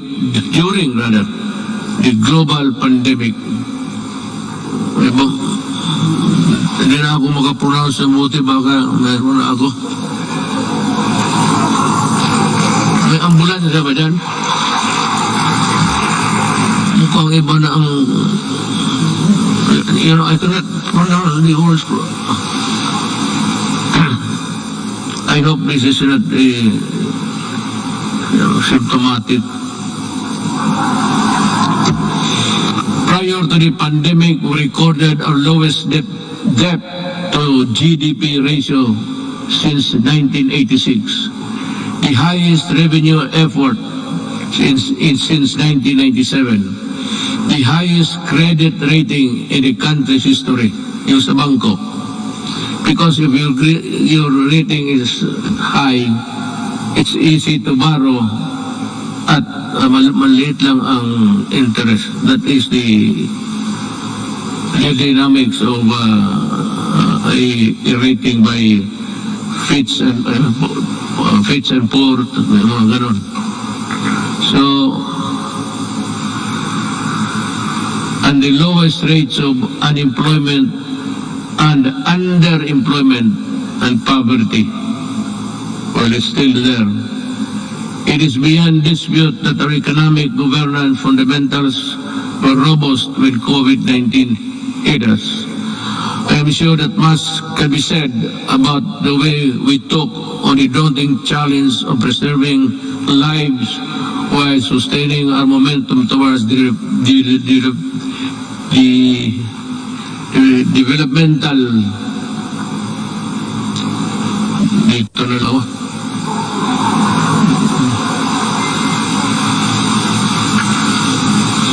goals. Naturally, we prioritize saving lives. Buhay muna bago ang lahat. Ibig sabihin, nununa natin yung gastos, yung pera natin sa pandemic. Kinuha ng lahat ng mga budget. Si Dominguez yan. At yun ang ginamit ninyo sa Bayanihan 1 and 2. Doon natin kinuha yung pera. We move quickly to safeguard the well-being of every Filipino through preventive and responsive health and safety measures and broad inclusive social amelioration programs or SAP. Thanks to the support of Congress, we launched the most extensive social protection program in our country's history with the Bayanihan passage of Bayanihan 1 and Bayanihan 2.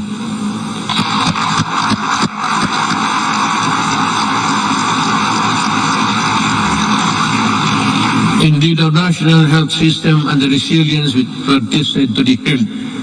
Countless lessons we learned and continuously improvements put in place.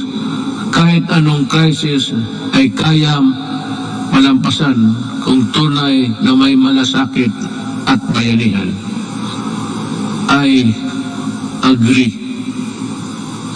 At the early stages of the pandemic, our testing capacity was very limited. Recognizing the importance of conducting more tests to ensure early detection and timely isolation of confirmed COVID-19 cases, we ramp up our testing capacity. We now have more than 260 accredited laboratories nationwide, which is still capable of conducting at least 50,000 tests daily. All regions now can conduct their own COVID-19 tests. To take care of mild and asymptomatic cases, we established over 9,000 temporary treatment and monitoring facilities across the country, with a total bed capacity of more than 140,000. Together with the local government and the private sector, we quickly established mega quarantine facilities that could accommodate more cases. Modular hospitals and quarantine facilities have also been established nationwide, especially in Metro Manila. For our severe COVID cases, our tireless health workers will continue to ensure that you are provided with the best care around the clock based on the latest development global best practices. Our health experts continue to actively participate in the search for safe and effective COVID-19 medicines. With the help of Congress, kita mo sa lahat, I never said, wala kang magiging ito ay, that I, developed caused the construction of a bridge that is nowhere to be found today. Yung ako sa inyo talaga, with the help of Congress, we passed 13 measures that establish the new and improve the capacity of existing hospitals around the country to provide quality care and services. Our people, especially amid the ongoing pandemic-19.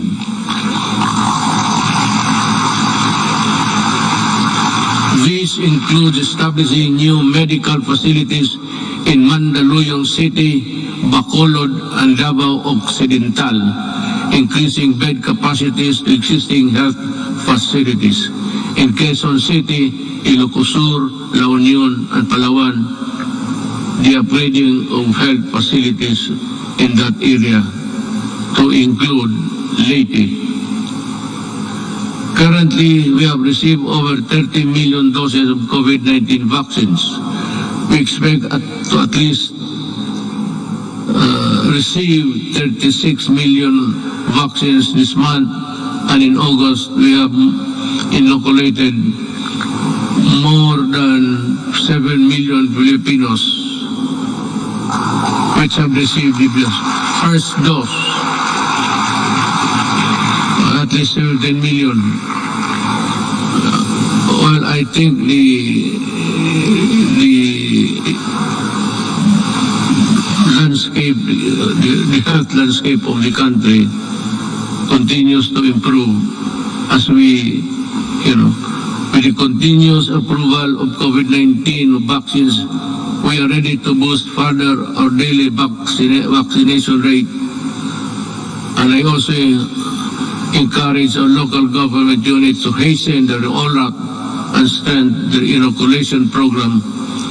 San Juan City, for one, have vaccinated 70% of their population in a month's time. Saludo ako sa inyo at kay Mayor Zamora. We cannot continue living in the shadow of this potent enemy, especially now that science and medicine has proven that it is possible to live, if not entirely defeat this virus. The health and safety protocols we put in place have proven effective in slowing down the spread of virus. But the best solution is still vaccination. Am I to mataas na ba? Kasi kung mataas na, pupuli na lang ninyo itong gumagalaw dito para sabihin ko, wala naman akong mabasa. Kung matagal na, those who want to go home, raise your right hands.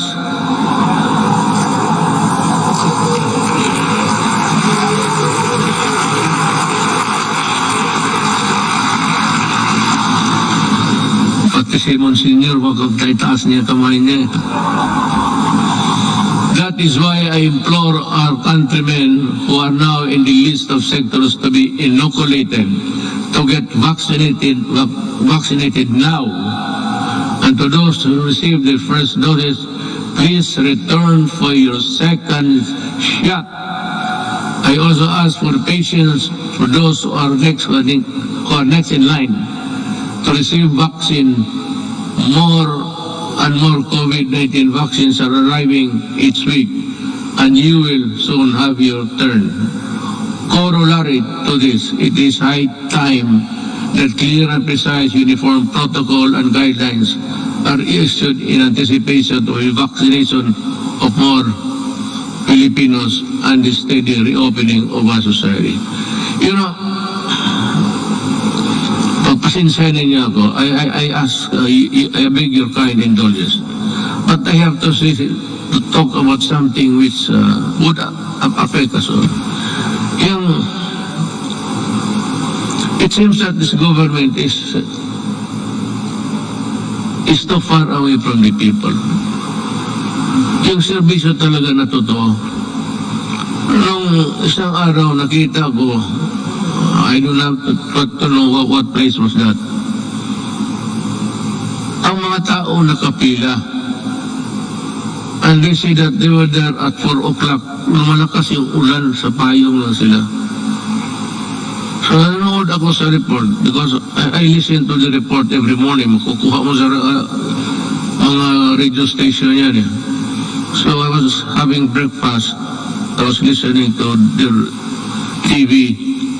At nakita ko yung mga tao nakapila doon, malakas ang ulan. Sabi ko,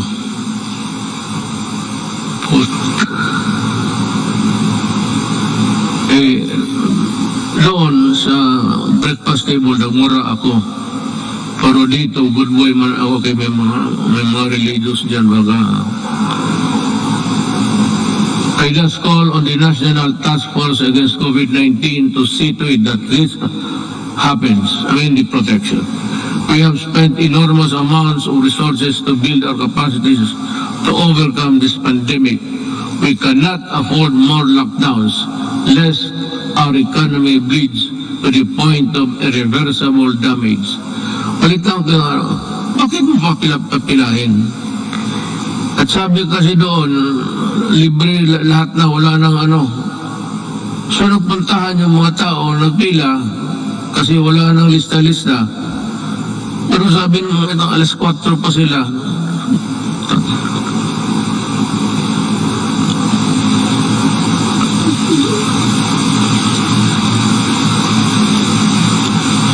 Hindi lang ako pwedeng alam mo, sa totoo lang, hindi naman ako nagyayabang. I am just an ordinary Filipino citizen. Just like you, I get hurt when people are really almost brutalized. Bakit hindi ka magkuha? It's rain time. Malakas ang monsoon, southwest monsoon, dumadaan talaga sa Pilipinas. Gamitin mo utak mo, you should look for a gym. At bigyan mo lahat ng tao ng number. Hanggang dito lang po sa. Hanggang dito lang tayo, balik kayo. Itong bukas, from 15 to 20, kayo na naman bukas. Bigyan mo lang card. Prepare a card where you can the marshal and go around the queuing na bakit mo hindi ko maintindihan there's media hindi ko maintindihan bakit gawain mo yan sa Pilipino. Yan ang tinatanong ko. Why do you have to do it to the Filipino? You can always maghanap ka ng there's always a gymnasium. Mga eskwelahan walang klase ngayon. Bakit hindi mo gamitin doon? Bakit ka maghanap ng isang tarantado?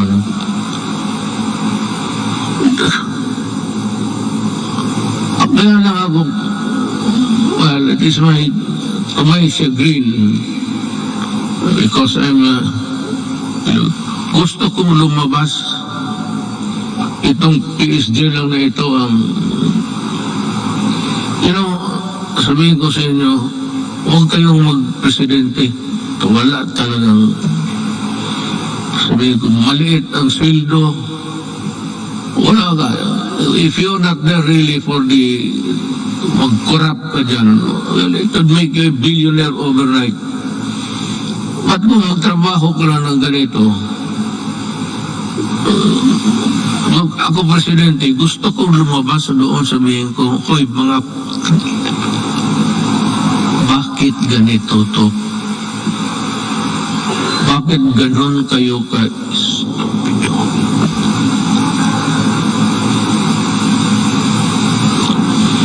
I mean, the Filipino does not deserve it. Even if they are not paying taxes. Because the theory of government is that all money belongs to the people. And the money is there. It belongs to all of us. And it should be used for public good. But what is the use of public good if you are not good and stupid? So, ganun ang mangyayari sa Pilipino. I'm just letting off my... Kasi kung hindi lang talaga bawal, itong PSD hindi ako pinapalabas. Sabi ko magpunta ako na, sir, hindi pwede yan, hindi pwede yan. Kulong talaga ako. mag-presidente ka, sa totoo lang, you are a prisoner. You are brought here, kunyari ka pa, di chopper ka, di gwardya, tapos uwi ka doon sa bahay mo. Tapos hindi ka na makalabas. Priso ka talaga. Tawagin mo security, yung gusto kong pumunta, sir, pasensya na. At tapos pagalitan mo, sabihin mo, sir, ay ang authority namin does not come from you. It comes from a law. So, kami ang masunod. Talaga, sige ka, pero bunch of papers, you read it hanggang umaga, trabaho ka. Sweldo mo, ganun lang. Just give me 219,000. Tapos ganun ang trabaho. Mag-isa ko, butit ngayon, kaya nandito yung asawa ko, dito yung anak ko. Nabubuhay yung loob ko, mag-uwi ako sa bahay ngayon. Looking forward, today is my last State of the Nation address. But this is by no means my swan song. I shall never cease to implore Congress to pass vital and critical legislation as well as to push the entire government to ensure nothing less than the full recovery and revitalization of our country. But to do this, it is necessary for us to first overcome the crippling fear, anxiety, and uncertainty that was caused by the threat of the COVID-19 virus. Well, I really do not know what to do. I have to listen to the task force.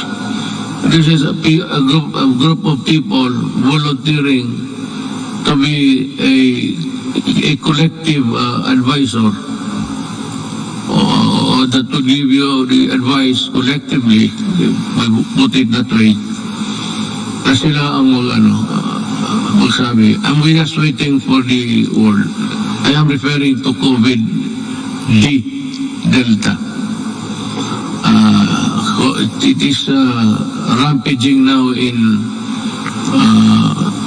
Indonesia, Thailand, India, and many parts of Asia.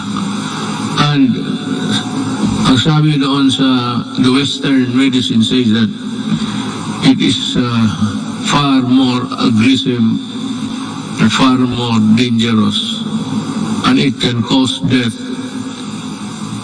easily than the COVID-19 original. So this is as good as any other time to say it. If says that it is really dangerous, you have to go back to lockdown. If there are many people in other parts of the world killing as many, then Delta, if ever it will spread, we have it here now. I hope it will not go any further. But if something wrong happens, I'll have to be strict. And I have now my word that there will be just like what happened in the early days. Kung ganun ang COVID,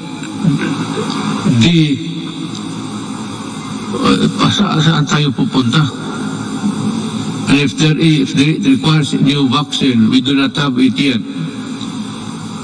I don't know what, maybe we'll just have to pray for salvation. Sabihin natin, Diyos, we have done everything, but this time we are really put hard on these things that happen. Rest assured, we will exert every effort to ensure the lost livelihood of our affected countrymen. I have recently signed an executive order creating task force that will shepherd the country's national employment recovery strategy. The task force recently partnered with the Employers Federation of the Philippines to implement the reforms Rebound and Recover program that aims to vaccinate qualified workers to fill in more than 1 million jobs. These jobs will be created by business association in the fields of construction, information, technology, POP, and electronic to our business association. Thank you for joining in our effort to bring back lost income opportunities for our workforce. Another important component of our employment recovery strategy is the retooling of our workers to prepare them to better job opportunities. Since the start of the community quarantine, over 1.5 million availed of the TESDAS-free online training program. I am directing the National Employment Recovery Strategy Task Force, particularly TESDA, to ensure the upskilling of our workers and increase their employability. I expect the task force to work double time, not only to recoup job losses, but more importantly to rehabilitate the economy and help our hardest hit sectors.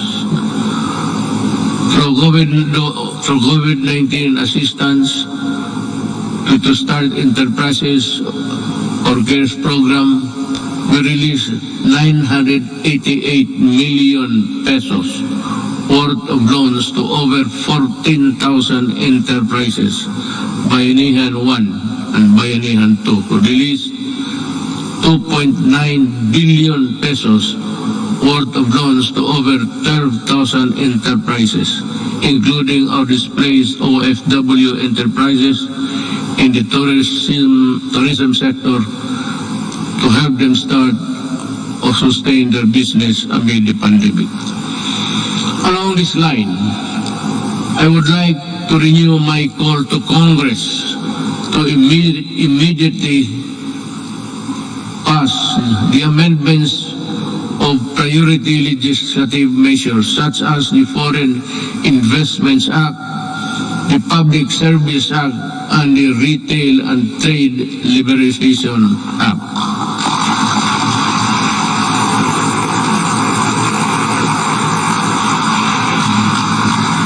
Your applause went well ahead of its realization. You have to work on this, guys, and well, I'm sure that we can have a respite of this contagion in your own little way. Finally, I would like to reiterate my call for Congress again to pass legislation to establish a single agency that shall focus on and respond quickly to the needs and concerns of our OFWs.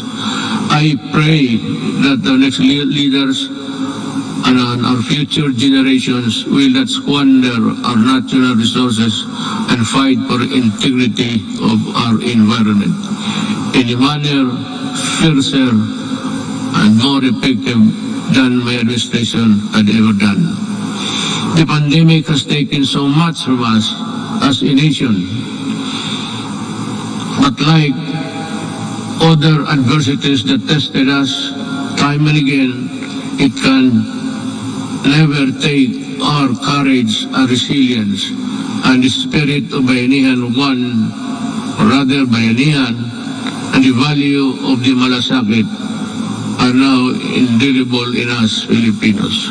We shall use these gifts to forge ahead towards a better normal.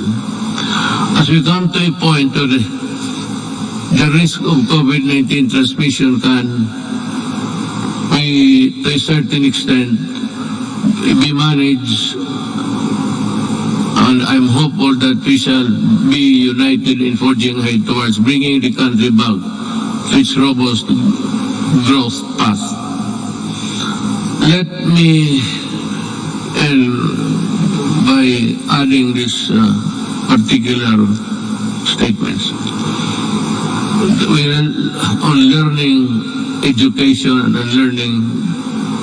Despite our inability to conduct face-to-face classes during this pandemic, we remain determined to deliver quality and accessible education to all. Creation of the basic educational learning plan. Community plan enabled uninterrupted learning to students in the basic sector while ensuring the teachers' health and safety and well-being. While the pandemic has demonstrated readiness, resourcefulness, and capability of government to serve the Filipino people through the use of ICT and digital services, it has also shown its inherent deficiencies and weaknesses. As such, that I ask Congress to pass an e-governance act that will set up transition of government processes to digital age. I'd like to add something on the protection of our overseas Filipinos. I also ask Congress to pass a law creating the Department of Migrant Workers and Overseas Filipinos. Kailangan po ito because they are suffering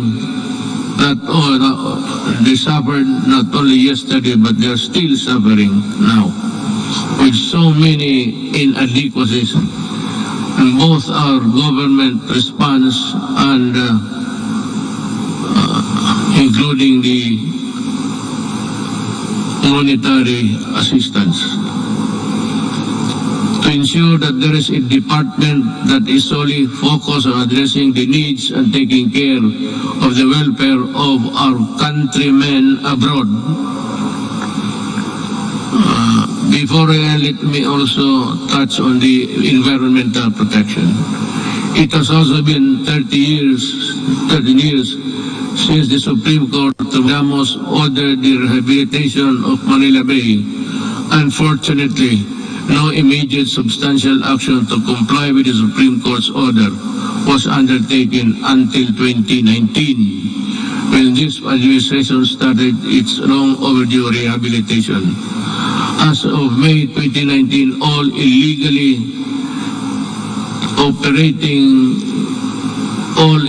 operating open dam sites surrounding Manila Bay has been shut down, while 151 out of 187 LGUs surrounding the bay have now access to sanitary landfill.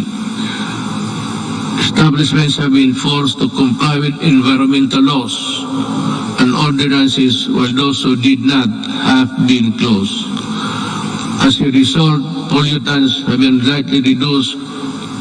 Coliform levels also reduced to its barest maximum and now its longest levels in years, if not decades.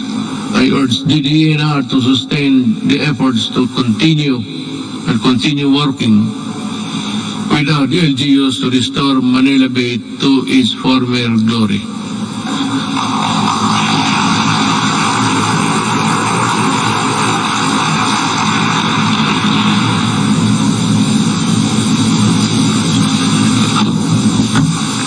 You know,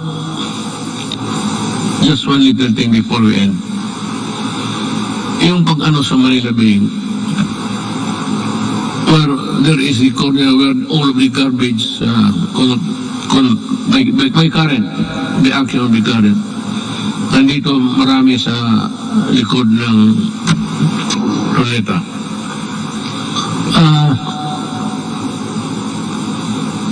Ginawa natin yan at nilagay tayo itong puting basto na which is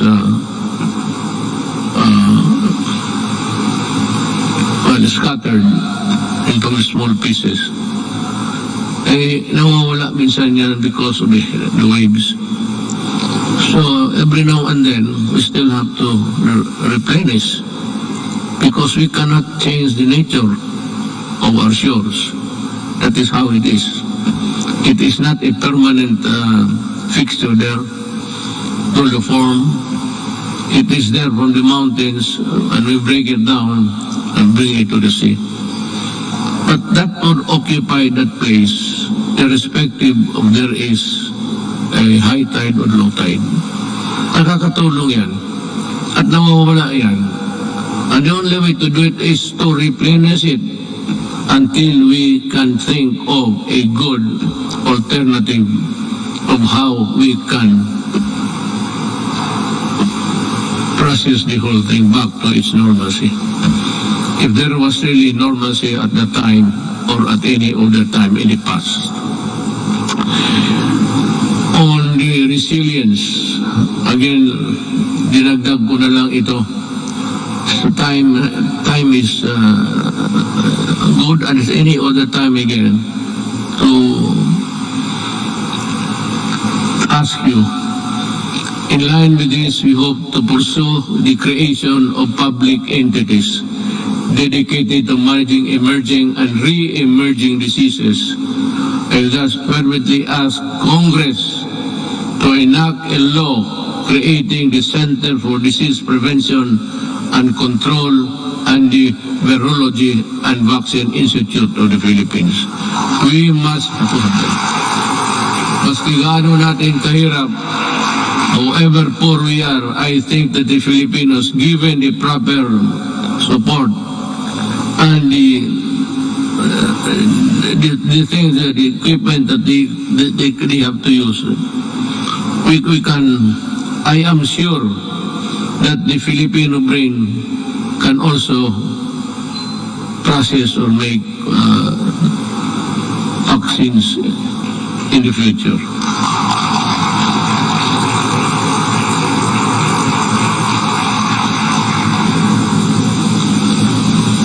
Tapos na po yan, ma'am. I ask Congress to pass the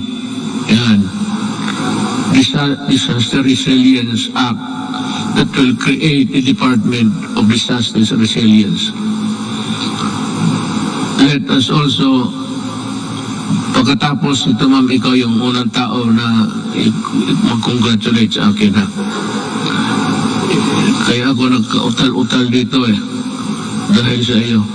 Let us also pass the law implementing the Fire Protection Modernization Program to bolster the readiness of our firefighters and ensure their ability to respond to fires and disasters.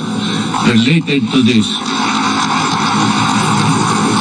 importante ang trabaho ng bombero, maniwala kayo.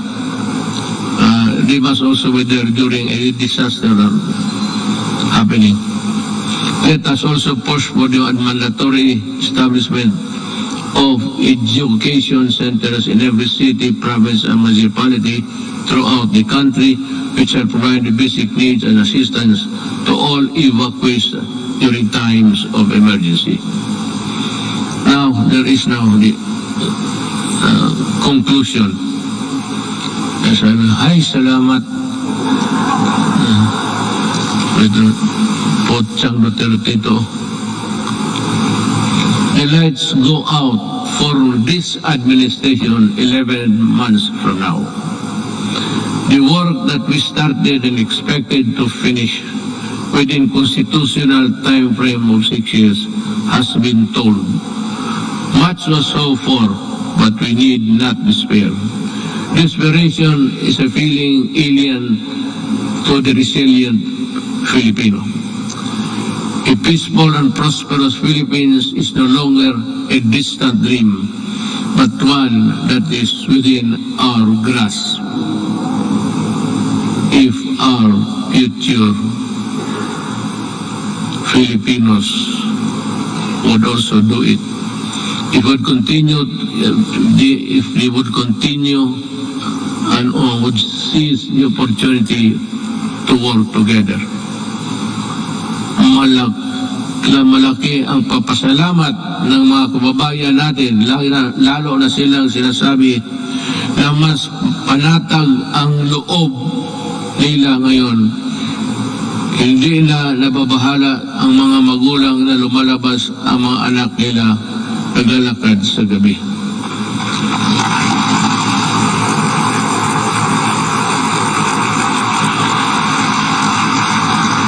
I will not elaborate on anything. You can draw your conclusion. Alam mo, when the Filipino, a father, a mother, or a child, naglalakad sa gabi, at siya ay, gaya ng iba, even in America, you go into the inner cities of LA and New York, sa Washington DC, there's a corner there, they say, do not go there because you'll not come out alive.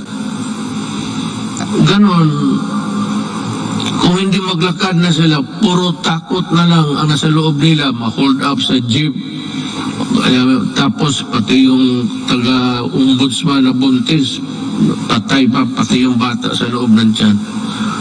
But just to get the money to buy Cebu.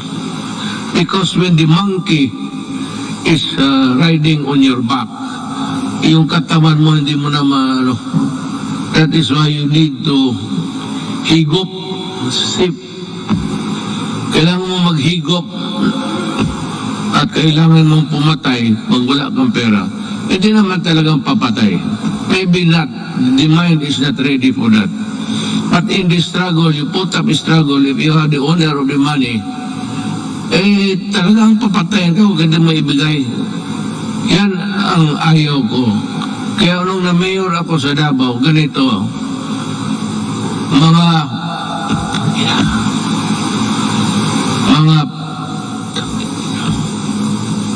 umalis kayo sa daan. Yung daan, yung public transportation is for public good. Huwag mo silang takutin na magkanto pag-uwi, nandyan nagiinom man sa... Yan ang hilig ng Pilipino. Mag-inuman, hindi mo malaman ang mga nag-uwi na babae, they have to take another route that would be longer because nandyan mga standby. So the streets are unsafe. Hold up, pinapatay. Sabi ko doon sa Davao lang, magnala ako dito sa Maynila. Hindi naman talaga ako alam dito. Pero alam nila, alam ng pulis kung ano ang gusto ko. Magprangkahan tayo. Sabi ko sa pulis, isauli mo yan. The roads, the highways are for law-abiding citizens of this country. Yung mga kriminal, yung mga, the dregs of society, huwag ninyong gamitin yung mga daan, hindi para sa inyo yan. And I will see to it that you are not there. Be sure that when I pass by, I do not see you.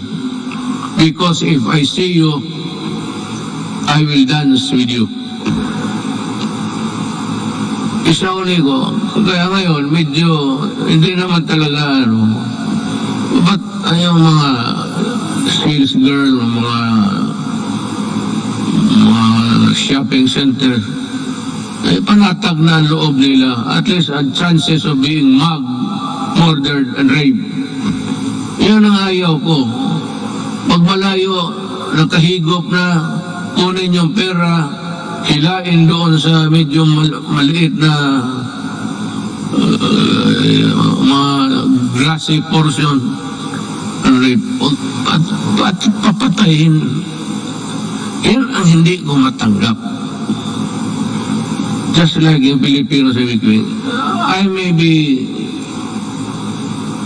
just a little bit crazier than the others. But that is what I am. Ayaw ko yung lalo na magsyabo ka tapos pasyal ka kung ano, wala kang makuha pera, aakyat ka ng bahay. Just like that bank teller, it was raining so hard, just like the rains that we had experienced. It was pouring almost cats and nails. Ang lakas talaga ng bagsak ng ulan. She went home to knock the door and pump the door loud. But ang parents nilang matanda niyang parents, hindi nakarinig. So anong ginawa nitong mga sa construction workers? Yeah, because diyan nga ako galit sa dugay. Nabibili nila mura. So it's 200, 300. Susuyupin nila. At pag nakasuyop ng droga yan, maghanap ng alkohol yan. Sigurado yan. Pag tama ng alcohol, pati yung ng droga, it shrinks the brain. Yung babae, she was just picked up and brought to the construction site near the house. Tapos, ni-rape doon, sinunog pa. Oh, yun ang hindi ko talaga maintindihan. I cannot recall yung bata na 3-year-old rapin mo. Ang problema nito, ang nakikita nila, ang patay ng mga kriminal.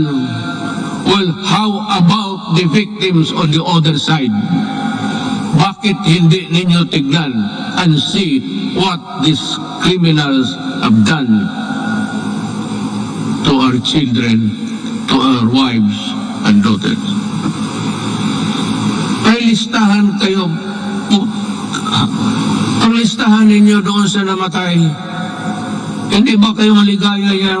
Wala ng kriminal. Pero pag tingnan mo dito, ilan ang patay na inosente, pati polis ko at sundalo na mamatay dyan. Baka akala ninyo kriminal lang. So that is my lamentations, and I just want you to hear. In my 5 years in office, we made real change in governance to the reforms we pursued. However, with this governance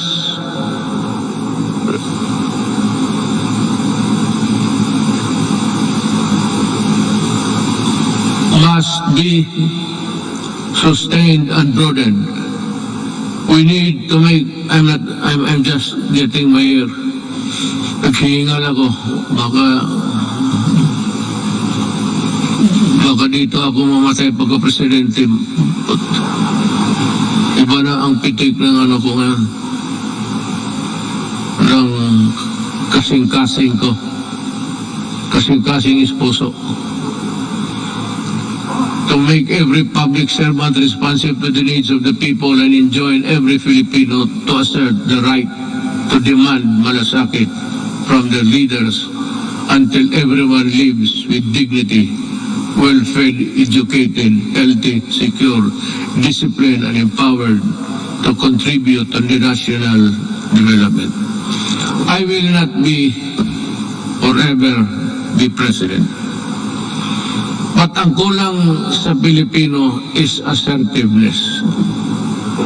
Pag mayroon kayong transaction at hingian kayo, ang sabi ko sa inyo, ito ang payo ko. Murahin mo, sabihin mo, nagtatrabaho kayo at kami dito. We are following papers and you are sitting on your ass on it. Kaya dito sabi ko, makinig kayo lahat ng Pilipino, total last sunod ito. Pag may mag-follow up kayo, permit, clearance, at maghingi ng pera, murahin ninyo, sabihin ninyo, yan, sabi ni Duterte, sampalin ko kayo kasi ako nagbabayad ng buwis. Bakit ginaganito ninyo? Anto di mga Pilipino, hindi naman lahat. Tayong magtatrabaho sa gobyerno. You know, when it takes you 1 month to process a paper, takes you, patos pabalik-balik yung tao. Pag ang tao bumabalik, 2, 1, 3, then there is corruption there. Murahin mo, at kung maaari, pahiramin kita ng pangkulam para kulamin. Ganun talaga. I'm just warning everybody. There's still 1 year to go. In about 3 days, lagyan mo ng papel, bumalik ka dito at this hour on Thursday. At pag makita mo yung papel, hanapin at pinibigay. Yan ang gamitin ninyo. For all the local governments also.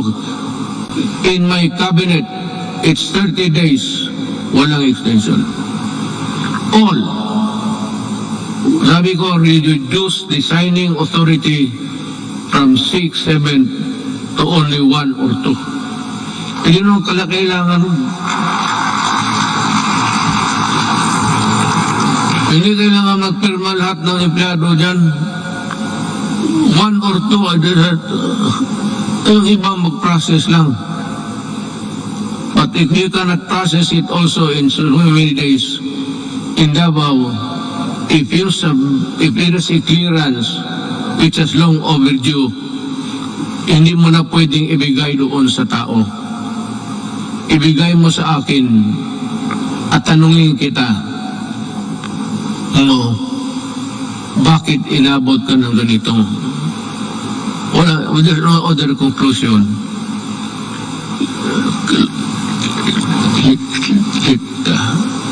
Corruption. Kaya what is true in Davao is true in the entire Philippines. Abutit na rin yan, nakapagsalita ako ng freely with you. Total, last ko naman itong suna. Mabuti ang malaman ng tao na ganon ang ginagawa nila. It's not there. Hindi man nila nilagay ang mga ganon na wala mang mura dyan. Be careful. This is we need to fight and subdue narrow vested interests and ensure that our gains will benefit to the greater number of Filipinos, especially those who have the least in life. We have laid down the groundwork and are continuing to push for landmark reforms and key accomplishments to the last day of my term. I have full confidence that the Filipino spirit, pati ako nagmamadali na. Naihi na kanina pa eh.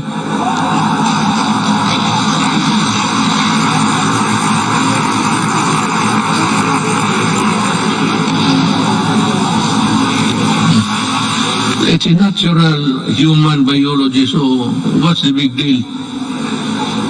Bakit kayo magpakpak o malapahin na ako? Sabagay, alam ko rin, nahiya kayo magtindig. Puno ang pila nito pagdating sa CR maya.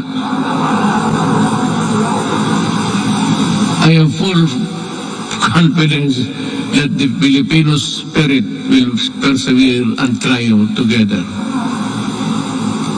And together, let us rise as a nation. Thank you.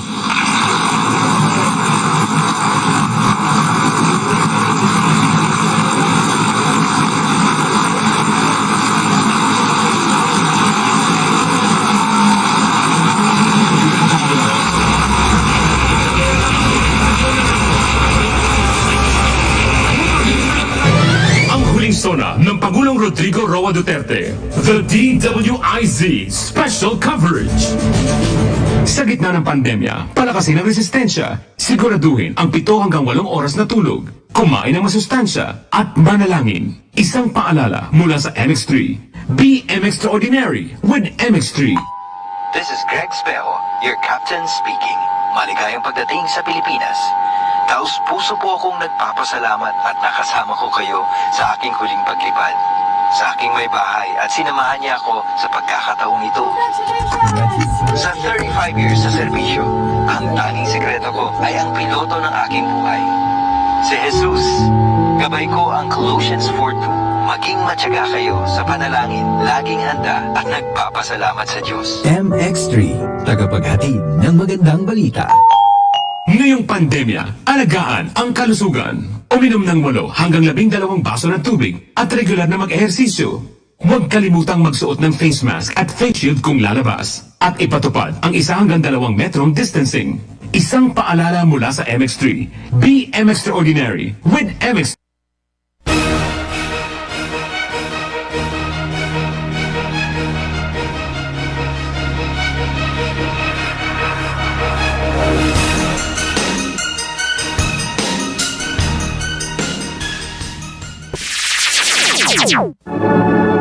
RPN Radio Philippines Network Radyo Ronda DXKT Davao Member Kapisanan ng mga broadcaster ng Pilipinas.